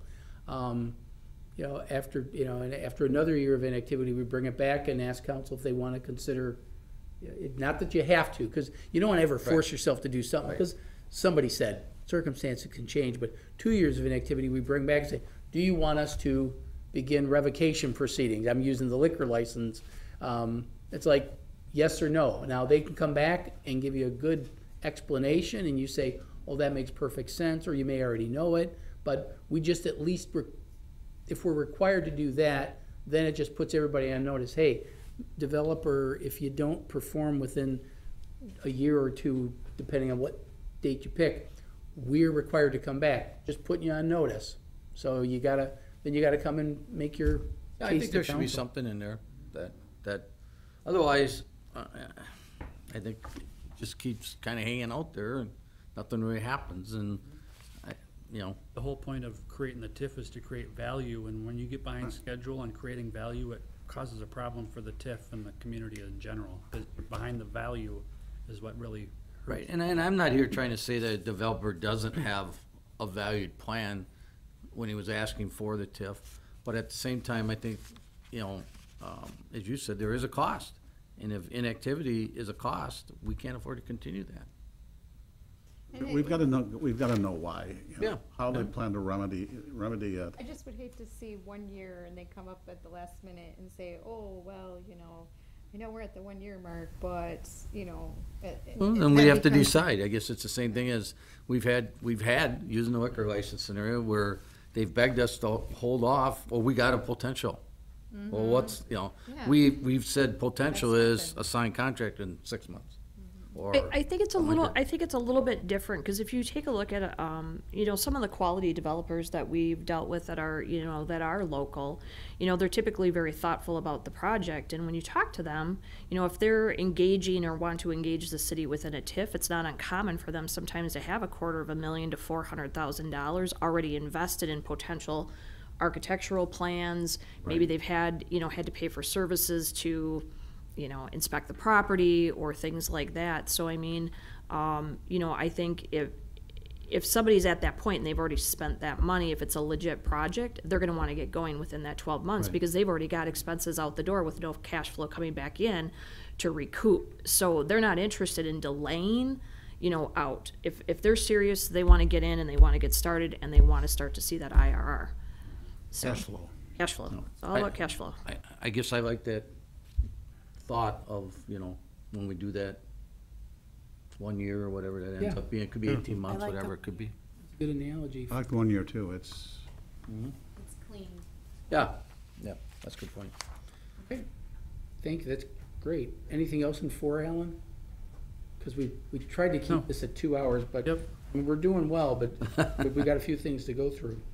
The development agreement parameters, we did put together one of the handouts tonight that talked about what we have for development agreement. It's a comparison chart. These are all of the development agreements that we had on record here at the city. And we tried to put it in a form so that you could kind of compare apples to apples. In some cases, it's not perfect because not every deal is the same, but it gives you a kind of a summary of what the project was. I'll just pick the Oshkosh Court because that's the first one I was involved with. That was $1 million DAG, which is Development Assistance Grant, thank you. And then $4 million in pay-go if they would earn it with the value that they create. That was 100% increment, except for city expenses that we have to document. Goes out for 20 years. There was no interest rate. There was no, nothing. Nothing for the percent of interest equal to in dollars. So that was the first pay-go that we've had, or development agreement I'm familiar with. The hotel was the first project that we actually used the application for. So that was, again, a developer assistance grant with $1 million pay-go. That one's a 75%. There's one where they actually had to cover the debt obligations because the city did incur debt for that. And then the increment has to equal the debt service. And then only after we paid off the debt service do they get the pay-go. That one stretches out 27 years because that was a rehabilitation. No interest rate or anything like that. Those two, for example, so I was looking on Department of Revenue, the annual reports, and looking at our list of where we're at, and then you dig down in there and you get to these deficit numbers. Maybe Trina, you might even be able to like explain, like, it looks like because they include project costs yet to be paid, that all of these are still in not all of them, but like over 75% of our active ones are still in like these deficit 6-figure numbers. What does that represent as it relates to this? I can tell you with the hotel, we actually did put Riverwalk funding into that TIF district and quite a bit of work on Market and CIP. Was that the one that was in front of the hotel? There were a lot of utility issues as a problem for that area. So there was a lot of debt that we actually incurred independent of the pay-go for that particular project. So that should show up as a debt right now, because that still needs to be paid off. And that's the part that needs to be paid off before they get their pay-go, actually. For Bemis, we did borrow quite a bit of money to put the detention pond in and make the improvements to the stormwater management in that Bemis neighborhood. But now that you're here. And those expenses were projected for expenses to TIF closure. And so that is why you're seeing the deficit, because that would be the anticipated cost all the way to closure. So like even in some of the older ones, like 10 through 13, for example, they're still like in deficit numbers, and we're gonna be closing on them in the next few years. Is that, as I'm trying to recall the ones, you know, as far as I went back at least, again, it's on the end of 2016, I think, annual report on the Department of Revenue. So would that be? I would have to get the cash projections that we use for every one of our TIFs, because we put together a projection for every district that projects it to closure and a cash balance. And a lot of them do show negative balances until the increment actually catches up on the debt service, or the, I guess it would be about debt service is about the only thing that's hanging out there for most of those. Yes. Those early ones. What I don't recall is if you projected increment, future increment. And so if we did not need to include future increment, but we did, I know we did have to project future expenditures, that would create the net loss. And I would think that they may not allow you to project future increment versus expenditures more set because it's debt driven or pay-go driven. You know, so those are more what I would call static numbers versus increment isn't as guaranteed. So, and I'm sorry if I'm jumping ahead, but I know that in one of the cities that was compared, or at least a couple of them, there was a question on the survey about whether or not the community does an annual review of their active TIFs. And there were a few, I mean, we were like one of the very few who said no, and like the majority of them do an annual review, but maybe that's different than the DOR annual review.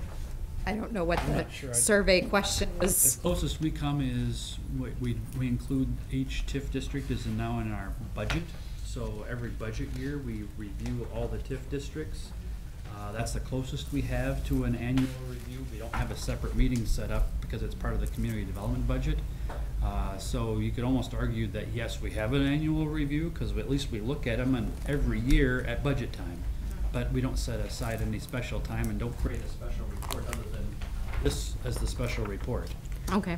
And I think the one thing I could add to that, Alan, is that Department of Revenue is now requiring an annual meeting with your joint review board, and so that we will now come into compliance. That report was as of 12/31/2016, so up to a formal point, we weren't able to check it for 16, but going forward, we will be creating an annual report of which we'll report out to the joint review board to meet that condition.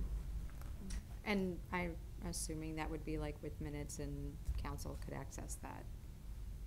I don't see why we couldn't give you a copy of the report. Mm-hmm. Oh. Well, maybe it's as simple as just formalizing that in our policy so that we do provide it. It is, I mean, it would be duplicate with the state law, but the state law can change, you know, year to year. We just say, as a matter of course, we provide that type of report to council on an annual basis. And we're doing it anyway right now, so there's really no harm in having us do it, so it doesn't fall off the requirement list.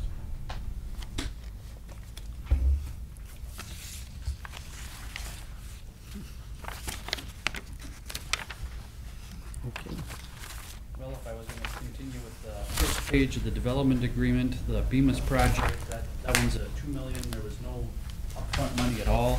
That one was 75%. That one didn't have a value guarantee. That was a jobs guarantee. Any idea where they are?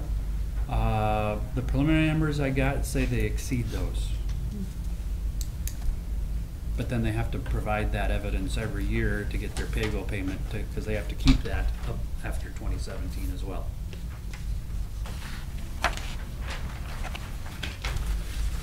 On the second page, it's the more recent projects with development agreements, because we had a whole slew of them. You can see the 90% that we did with the beach, Washington, and the Greenery. Those were all pay-goes that were very similar in setup. Those we didn't specifically have any guarantees on. They had the look-back clause. They went to 27 years. There was no interest rate given to the developer. It was really basically 0% because we were looking with the look-back clause on their internal rate of return, and we capped that at 15% basically, so that if they exceed that, we'll stop the pay-go payments. If they stay below that, they continue the pay-go payments. And that actual performance depends on what their value is over the years, so there isn't a specific interest rate or dollar amount that's going to be translate to. On the other hand, with the Arena and Lamico, there are specifics. With the Arena, that's 100% increment. No look back. Went out 23 years as of the drafting this last March, I believe. You can see there's a minimum assessment, and they'll make up the difference to the city if they're below that. The TIF was a little shorter, and you can see there's an interest rate with a potential variation in the interest. Based on our projection from March, it's a $2.5 million based on that 5% interest.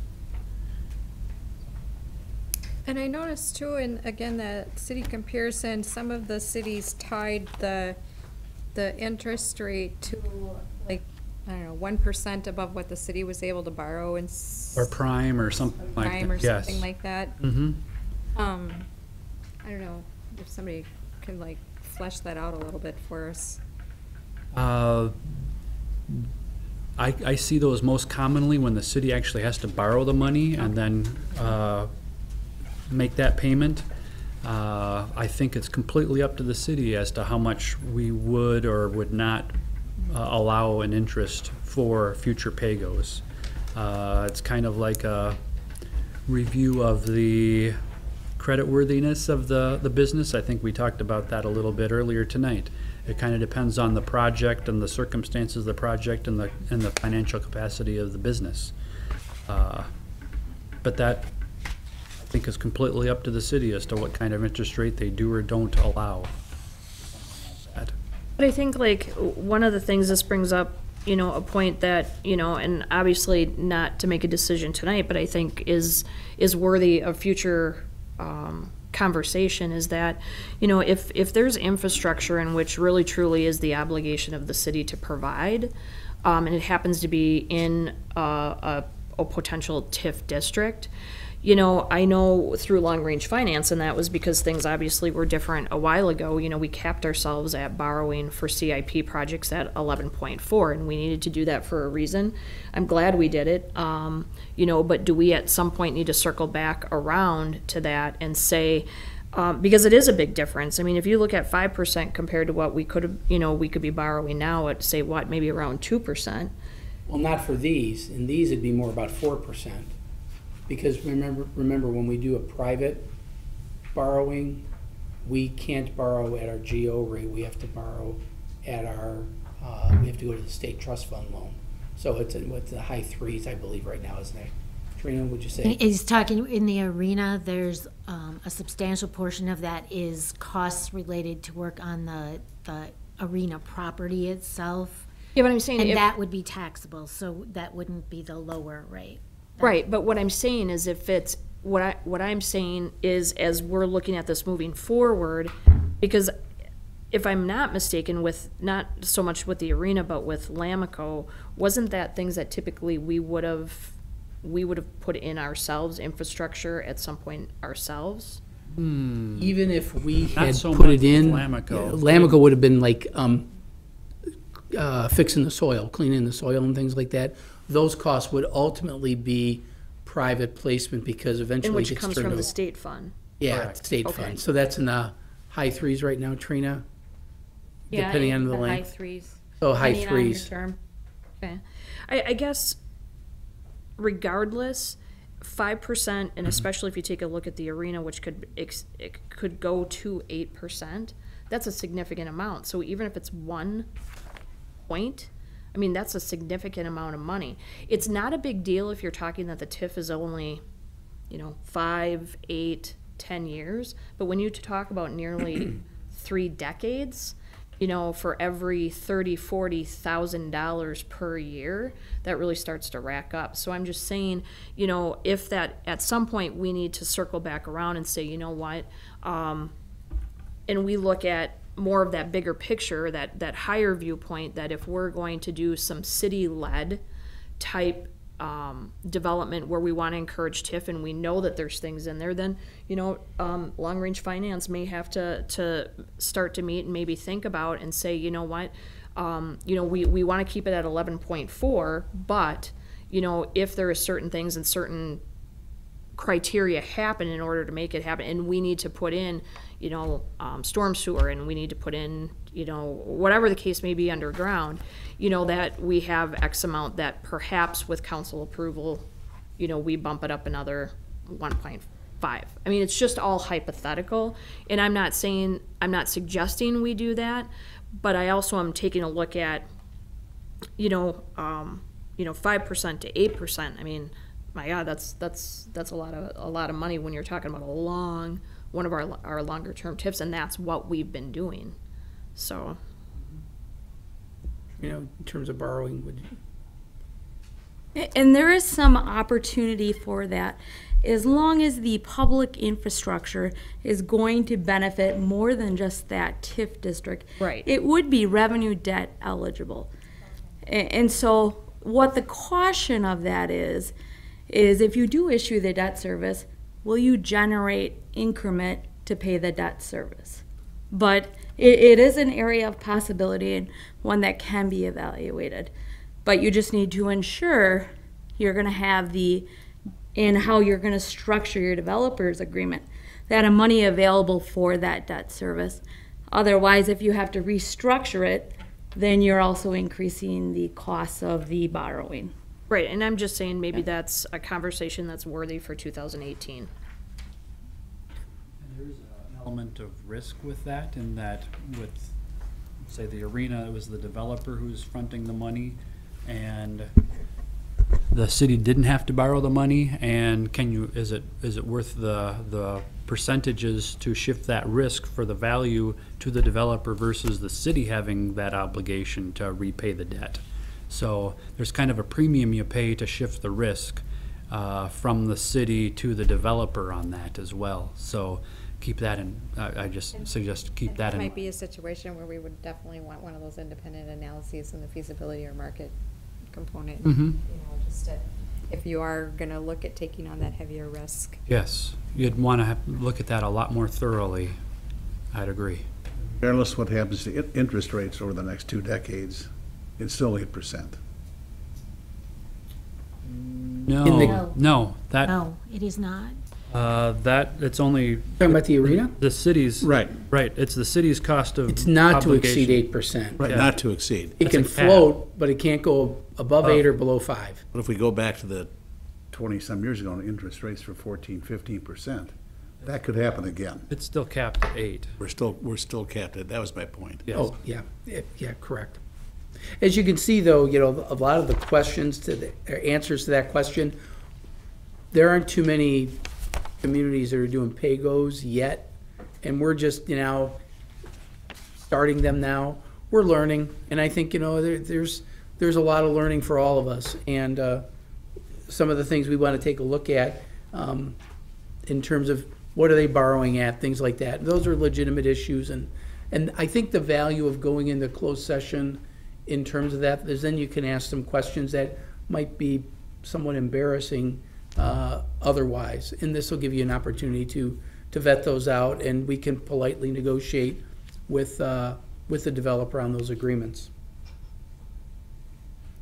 That actually covers item 5A, the interest rate factors we were just now talking about, the developer borrowing costs and verifying the interest rate received by the lending institution. We could also expand that to incorporate what the geo or utility debt is at and what kind of financial capacity the business is, to see if there's a choice that we'd want to make between who's going to assume that debt and at what rate.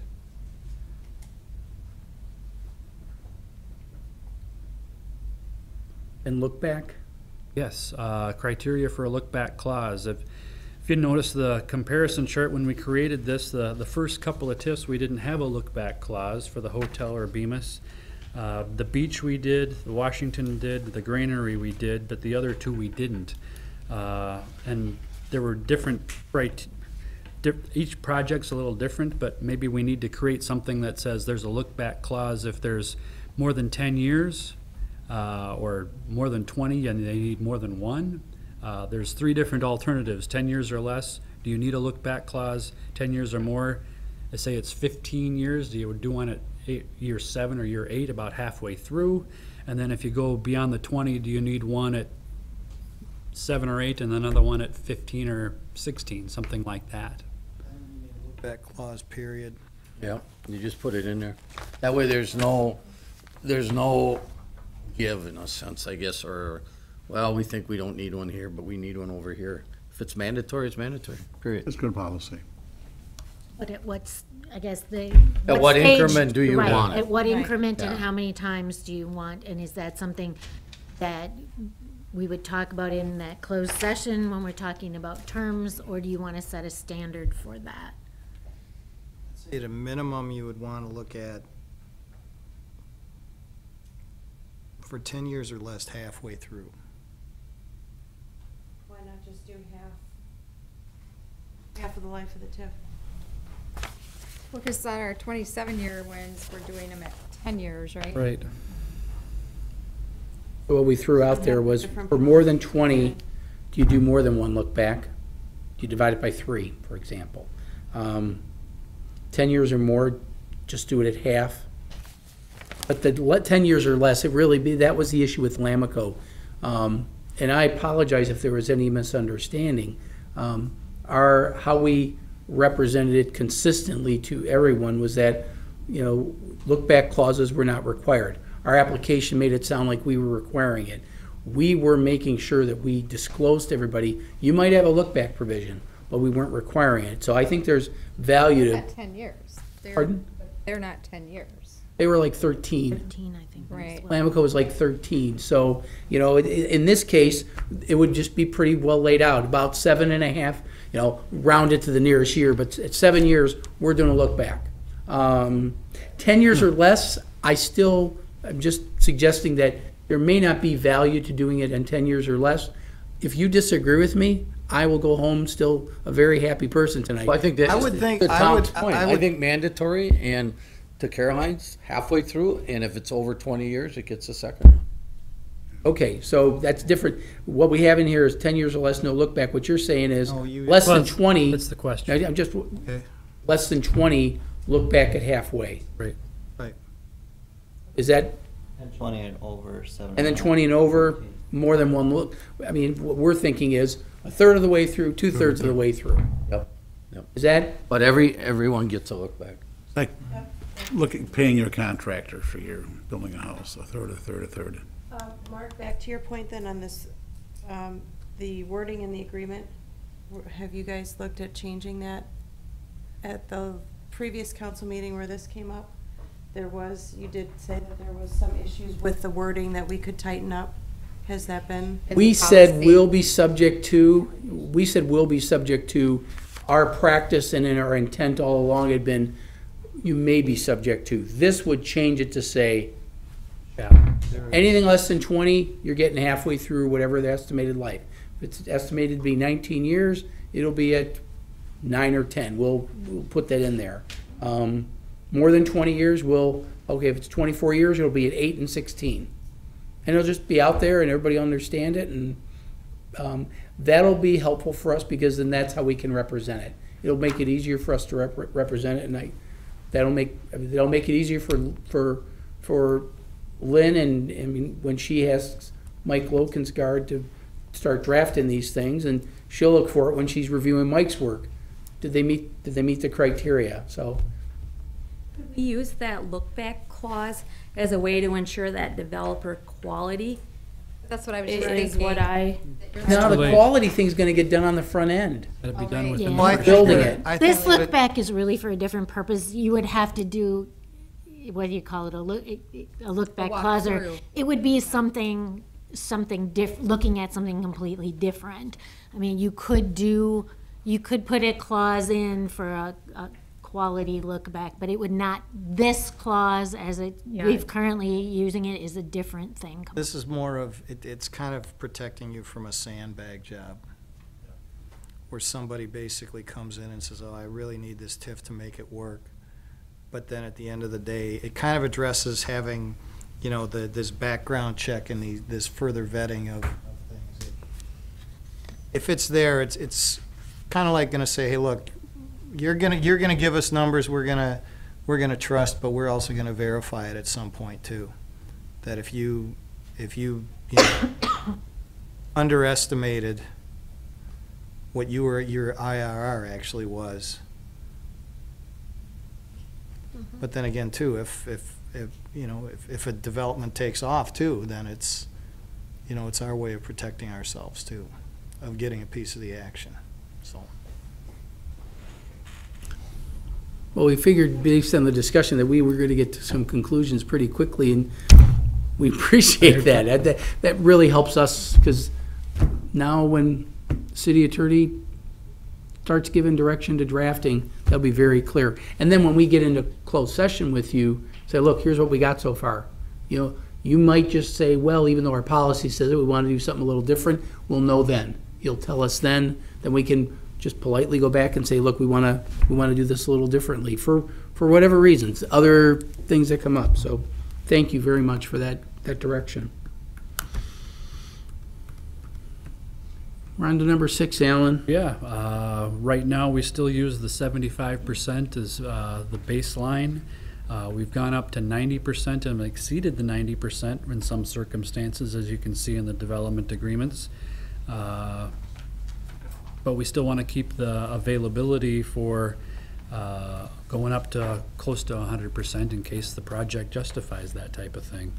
I wasn't sure if anybody had any concerns about the percentage of the increment available for the developer. How do you decide if it's 75 or 90? How do you guys internally make that? Is that through the scoring or the lengths or? Really more on need. It's really, it's filling the but for. You still got to fill the but IRR. for, and the IRR is the #1 driver when it comes to that. They've got to exceed that. For example, I mean, you've got to think of something on Marion Road, if that was a pay-go. So many things came up, and the cost just went up in terms of soil remediation or something like that. That would be, I could see going forward and saying, look, because of the unique circumstances here, because of soil conditions, they could build this project anywhere, but they're building it here, and it's costing them, let's just say, $2 million more, and that's an extraordinary cost. Should the TIF be assisting for that differential that they wouldn't get anywhere else? And unfortunately, because of Oshkosh being sawdust city and everything that goes with it, you've got those issues. And should we be taking care of the developers when they're, you know, that but for they'd leave because they wouldn't have those costs. So in that case, they might need 90 and in some cases 100%, because otherwise they'll never get that money back for that substantial incremental development cost. It's truly extraordinary. So that's I hope that answers your question, because that's certainly what we've been struggling with over time. It's not that the tile comes in higher. It's usually something really bad happens, and it's usually on the environmental side. Think of Washington Building with the parking lot. That the stuff came up. Contamination that has to be cleaned up. Yeah, that's another one. Is the 75%, 90% kind of the standard, what everybody uses, or is that something No, that's just something we've invented around here. The 75%, as Ms. Nyforth pointed out, if there's city costs that we have to do some infrastructure in the right of way, they gotta be lower So they'd be more at the 75%, because we still have to borrow money and pay off a debt potentially for a public infrastructure project. So we want to leave some cushion for us in addition to what they might need for their development. Okay. What The, could- The hotel and Beamers are probably good examples of that, because we had infrastructure costs, so we gotta make Both sure of them. we get paid even before the developer gets paid. Going back to the contamination cost, which is gonna keep rearing its ugly head over and over again. Behind the Washington Building was an auto dealership, which burned down in the 50s. I mean, it was a spectacular fire. How was that contamination missed? I mean, that ground was full of gasoline and oil and paints and God knows what else. Did not anyone raise the question, what was here? We knew there was some contamination. It's the extent of the contamination. Kind of goes back to your analogy with the historical house. You don't know what you're getting into until you get into it.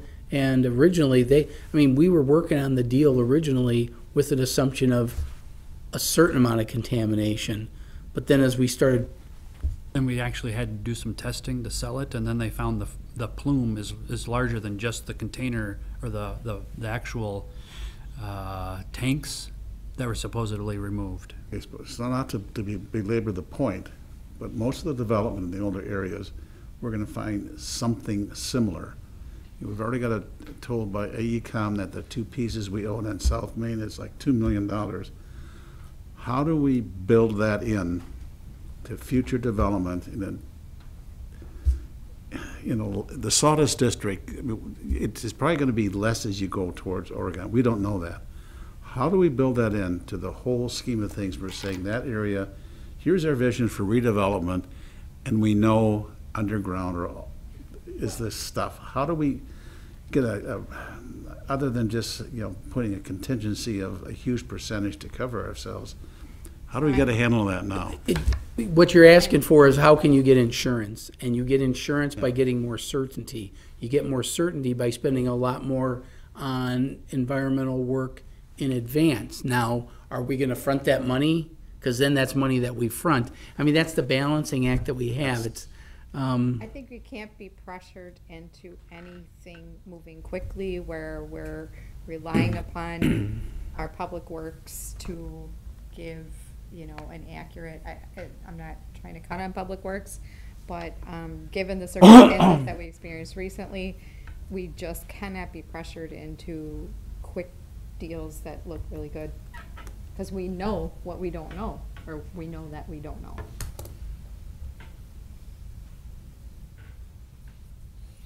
under normal circumstances, I agree with that, but there's some. the arena wouldn't have happened. Arena wouldn't have happened. If we had done all the necessary and appropriate background checks, we'd still be waiting for that report. Maybe building in Sheboygan. But on the flip side too, now moving forward, and we know with a plan, our potential vision, I shouldn't say a plan, but maybe perhaps a vision, we can start to factor those types of things in, that if we need to have whomever determine and do those steps now so that we've got something in place if we want to have city-led type TIFs or development. So I think, we've learned something, so now we need to move forward and do it better the next time. Figure a way to pay for it. Right. But I think we ought to say every block is $1 million. Not going in. We're definitely wiser than we were a few months ago. Absolutely. I hear you. I totally understand. I But guess that's, to finish off, Alan, I guess the 75 and 90 is fine with me. I don't think we need to make any changes there. Somebody else has, But can we potentially look at scoring those projects that are at the lesser amount? Maybe giving them a little more weight, or I don't know, I was Maybe thinking what the we same could- thing for the term, actually. the term and, yeah. maybe the Which is other thing we related. could do, we've kind of done it without saying it, but for example, the arena, they've assumed those public improvement costs. And when they assume public improvement costs, they should get a higher percentage. When, for example, the hotel there were costs that we assumed. And so the percentage that goes to the developer, by definition, needs to go down because we need money to pay off ours first. And if we don't pay ourselves first, we'll never get paid. And so maybe we can work on something like that where it's kind of a sliding scale based on how much investment we put out versus the developer. The developer puts out more, the developer gets more. The developer puts in less, the developer gets less. Is that general logic? Yes. The Took greater me the all this risk, time to figure out how to articulate it. the greater the risk, the greater the reward. Yeah.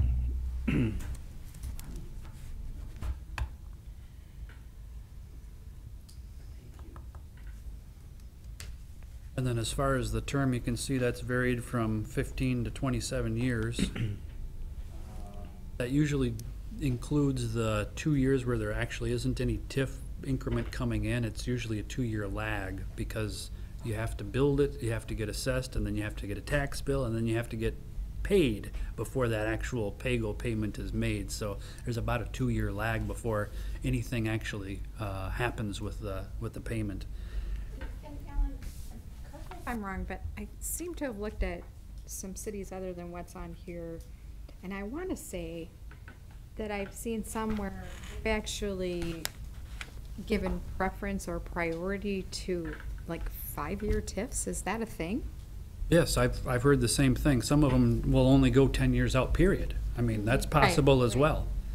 That does things to your pro formas and your projects, but that's one way that some communities have dealt with a TIF policy. That's I'd say is most analogous to what you could do in What would be a Oshkosh right reason now. for doing that, or what would be an advantage to? Obviously, we know with a little more certainty sooner, less risk, but I mean, what would be like some pros and cons on that? Very simple to implement, that's for sure, and explain to people the maximum you're getting is 10 years, and then you have to adjust your project to meet that parameter. So it kind of sets the expectation for the developer. If you say 10 years worth of TIF and that's it, that certainly is gonna, either they're gonna adjust their project or they're not gonna be able to do the project. It probably ties in with the whole IRR discussion, because Oh, yeah. if they have a really bad IRR, you're gonna need more length of time to make it pay off, to get them to have a decent IRR. But if they're getting a great IRR, well, then your question whether you're gonna do it at all, and then do you do a look back because, are they sandbagging to a certain degree? I mean, that's a legitimate question. I think it kind of relates to the IRR. I mean, these kind of all get tied together. I mean, Alan, isn't Yeah, the it's the IRR? same kind of- equation, basically the same equation. They all have a direct impact on the other numbers that you come up with. So that being said, who determines then? Is that the developer kind of saying, here's my IRR? And then based on what he tells us, you take the information That's one thing and Ellers give it to does. Ellers, and then you guys determine the length of the TIF. Ellers will run the numbers to make sure the IRR, they agree with the IRR as well as the term and the interest rate. So it's really difficult for us to set a minimum maximum then, really, isn't it? Well, you can Preference. do It's it. funny, Yeah. Madison, correct me, Yeah. Madison says you have to have a minimum IRR because they want to make sure you're going to be successful. Right. We're totally different than what Madison's doing. And part of it is due to the contamination issue, because their IRR is much lower because they've got to cover all these extraordinary environmental costs. If you don't necessarily And have our that. rents are too low as a and par- comparison. And our numbers are so low, whereas Madison says you better at least get 15%. And I think Oh, is maybe, it 10? But and Madison won't talk to a developer if they don't have over a 10% IRR, because they want a degree of success guaranteed. We're assuming riskier investments, just flat out. Does that make them bad? No, because otherwise nothing would happen. So we're a different animal than what Madison's doing. What they want is minimum 10-ish. yeah, I thought so. Yeah. Now, at a certain point, then they say, well, you gotta make enough, but not too much. Right. So there's always that window. It's sort of like qualifying for low-income housing. You gotta make enough to pay the rent, but you can't make too much that you exceed the revenue standards, and so it's called a window, what you can fit into. We haven't set a minimum. In fact, what was it Washington, or which one was like, they shouldn't even be applying? Was it the Washington building? Yes, that one has a very bad return. They had a negative return for starters, and they got up to a whopping 4%. In Madison, that project wouldn't have even been considered. The other thing is with industrial, they go faster because you want your plant up and running as fast as you can. Where some of the blight stuff, it drags on and drags on, but the industrial, it should be very quick turnaround. All the pluses, higher paying jobs, with bigger and better benefits, but also they're gonna be building in potentially uncontaminated land. That would be the intent, yes. To me, it's a much better, So are you looking for direction from council on a minimum maximum? But here's my take on it. I don't think you should have either. And I think that doing our closed session with you when we're negotiating these things, you'll be able to get a good feel for what is appropriate to offer in terms of a term and what the IRR is, and then you'll be more informed before it comes to you, rather than, here's it on Friday and you got to vote for it on Tuesday because the Joint Review Board just approved it, and then you're just under the gun. The idea is, I think that time that we have to give you more, get you in the process earlier and keep you engaged longer throughout the process, I think will enable us to do those things. And if I'm wrong, I think we revisit it then. I think all these items are, eligible part of the negotiation. Yes. I know I'm kind of punting a little bit, but Well, it makes sense. I agree with Caroline, case by case, because again, different. depends on what is the case, And if we put too much out there, then we're potentially hurting the developer from even maybe taking on a riskier project, even though we'd love to see it happen. Right.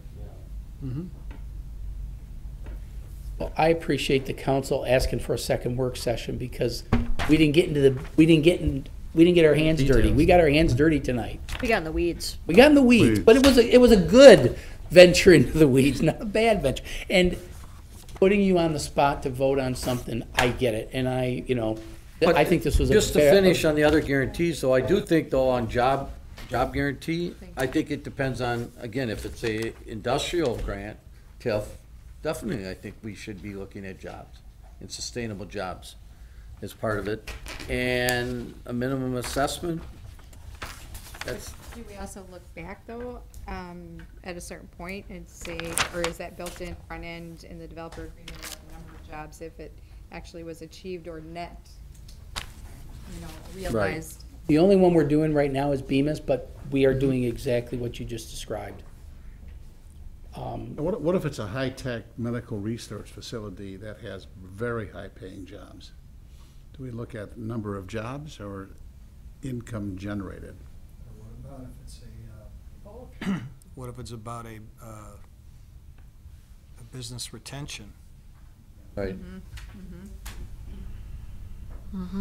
That's- I guess that's it, very- That's very that gets, critical. because 80% of economic development is business retention and expansion. The businesses you have.